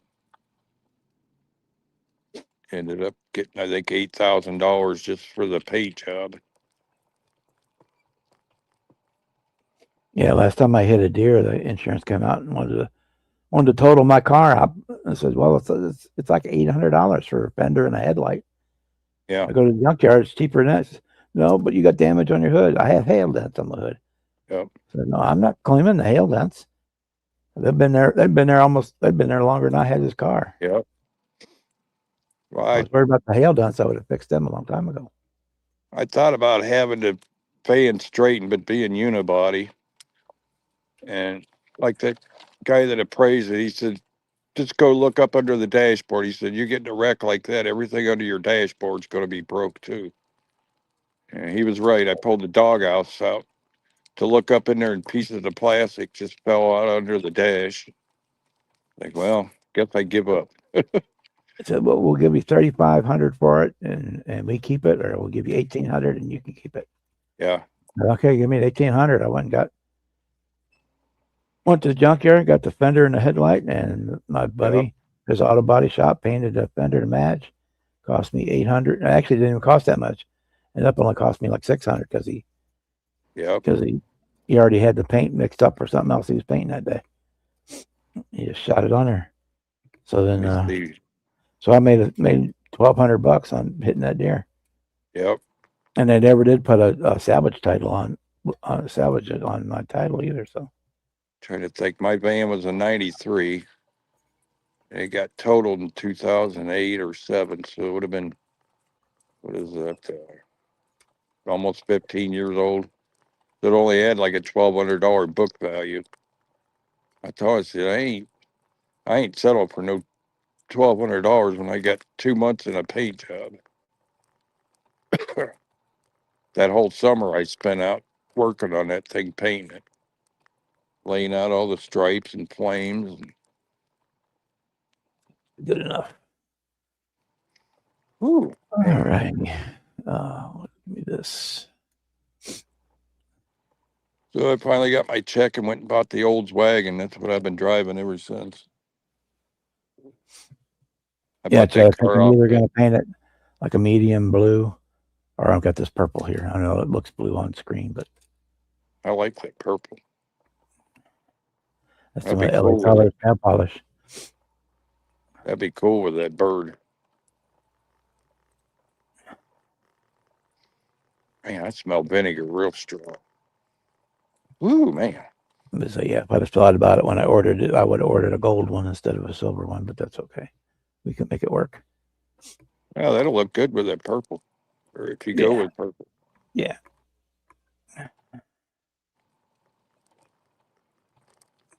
They I could have got got, this. got the blue one, and then I could have done this in white. That would look good. A nice white pearl. Would Yeah, look good in that too, but they got the snowflake wheels too. it doesn't. It came with those turbine wheels because it's the anniversary. Oh, But I found a set of the snowflakes on eBay, and Yeah, I ordered them in. So I've got the snowflakes here. I already got them. I've been sitting here for a week. I got them painted and everything. yeah, I like the turbine wheels. I think they're cool. Snowflake one, that'd be a hard choice. Yeah, I just almost- never was a fan of these. You could almost do both and then put them on with magnets. These wheels were all right later on in the 80s when they put the dish over the center. Yeah. All you saw was the end, but Oh, yeah. this way was the ones like this I'm not a big fan of. But also I had a set of Kragers here too, so I had 3 options. There you I had go. the snowflakes, I got those, and I got a set of Kragers. Kragers would be cool. But yeah, I'm gonna go with the snowflakes. I do believe. I think it's they With will. big they old- will look- Big old M50s on the back. yeah, unfortunately, these are like 70s. Oh. Yeah, you're kind of limited at that scale. Unless Yeah, you went well, I'm not gonna. I 3D get printed. 3D printed ones, yeah, but Yeah. I've already talked Dan out of enough 3D printed stuff for a while. I need to. It says what size they are on there, but I can't read it. Imagine a model builder not being able to read some. It I'll says buy they're it. 50. It says they're 50s, but ain't no way those are 50s. Yeah. Not I'll probably be maybe in pearl. 60s, maybe 60s. They look more like 70s. to me, but I'll probably be in for a rude awakening when I go to foil that old wagon. That thing's got 5 miles of foil work to do on it. yeah, just sit down on a day you're in the mood to do it, and, Yep. and That might lock take and me a load. week. Turn on the radio, play some music in the background, and Yep. if you get tired, if it's not going down great or you're not feeling it, just stop and do it later. That's how I look at it. Well, if I'm busy building it, I won't be bugging everybody in the chat.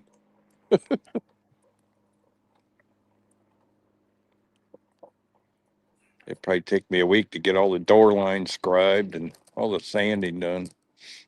Wet sanding. At least that resin does scribe nice. It doesn't have a grain like styrene does, where your blade wants to jump out of the groove.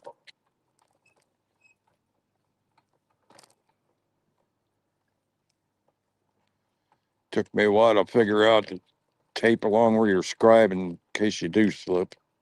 Yeah. I either use electrical tape or my fine line, and Well, if it's You flat said- enough, I usually stick one of the metal rules up against it too. yep. If it's depending on how curved the panel is where you're working, these don't bend too much, but they bend a little bit. Yeah, I've even used styrene and bent it to the contour of the door as a guide. What the airplane guys use is that tape. Remember the label maker things? We turn it to A and Yep. click, B click, C click. Oh They yeah, use that tape. And yeah. I it's got a enough, bunch of rolls of it's that. sticky enough that you can do like three lines with the piece before the glue gives out. Yeah, I got a whole drawer full of that. That's what the airplane guys use because it's Good idea. It will curve around like a fuselage, it could be a 180-degree curve on one line. They use that stuff. So Plus, you can pat cut it to tape. match your. You can cut it to match your line you're going to cut too. Yeah, Good idea. See, I can Yeah. learn something new every day. so that's the old airplane guy's trick for doing scribing. Is Yeah, I using never that heard stuff. of that one. Because it's a lot thicker than regular tape, and it doesn't less likely to wander across it or something. Yeah, plus it's already got the glue in there. Yeah, Yeah, I think I got like 10 rolls of that. Our salvage store had a whole case of it, and I bought it. I used to go nuts with those label printers they had where it printed it. yeah. We had a Dynamo bunch. Dynamo tape. That's the name of that word. We had those machines that worked that actually printed instead of embossing the tape. I even had our light switch in the house as labeled. Drove my daughter nuts because she always left the lights on. I went around and put signs on every switch. Turn off light. Turn off light. Yeah, my brain kept saying Daimler, and I said, no, that Daimler's the Mercedes Benz Dynamo. Yeah, it was a Dymo. Yeah. I think the printers I had at work were the Brother machine. Oh yeah, Yeah. the electric ones. Yeah, Yeah, it had where it actually printed and it put the film on it, protective film. Those are nice for making license plates too. You get the numbers the right size. Print out your numbers and it even outlines it. oh yeah, the tech in the printing and is going ape shit, especially with the AI. They can turn around, in the turnaround times Yeah. with You the get sublimation printing. You could send in an order for a custom and printed shirt or hat or something and have it in 2 days. Yeah. You getting tired, Billy? You ready to go in yet? Yeah, we're at that time. We got Yeah, what 15 time? watchmen, but yeah, I'm It's getting hungry 10:30 already. Woo. and I built all I can build tonight. So I'm surprised she ain't texting me, yelling at me to get back in. Usually I get the 2-hour mark, she's texting me. Ever since we had that active shooter the other night, she makes her kind of nervous. yeah, see, I that's guess what the they airplane shot- guys got to do. the 3D printed photo etch stuff. It looks amazing. Yep. Color printed photo etch. Amazing the technology we got for the hobby now. For like Oh, the I love instrument it. panels. It has every switch, every knob, every dial on it. Oh yeah. Clear as a bell. You just peel and stick. You just peel it off and stick it. I wish they made a photo etch set for that old, man, that'd be slick. That Yeah. car's got so much gingerbread on it. I'd have to look at the 50 old and see if it's got the same fonts. I need the Fiesta and then the old print and then the Dynamic 88 that goes on the front fenders. Yeah, so And you there's can kind of print your photo etch now. You just, I think, I don't know if Micromark still has it, but they used to have a photo etching kit Yeah. where you had to resist. You printed the resist paper and put it on. Stop Put it it. on. Put it That on stupid the dog brass loose. and then dip it, and then Oh, you shut pull up. it out and peel it off, and you have what was left. It's like for making circuit boards, the same deal. Yeah. All right, Rick. You guys have a good night. Yeah, rest in peace, Scott. Thank everybody for coming in tonight. We had a good time. We got a lot of work done. Yeah, it was cool. Adios, everybody. I don't know if I'll either be me or Brian on Saturday, one or the other. So One of the another, yeah. tune in then, and we'll see you And next time. don't forget Bye. Ken's live Friday. Ken's live on Friday. Yep. Yeah. Bruce on Thursday. Yeah. And Bruce, yeah. Okay, thanks, Bob. Yep. It's been fun while I sit here in the dark. Yeah, no problem. Good night, everybody. Okay, We'll see you next time. And Okey stream. doke.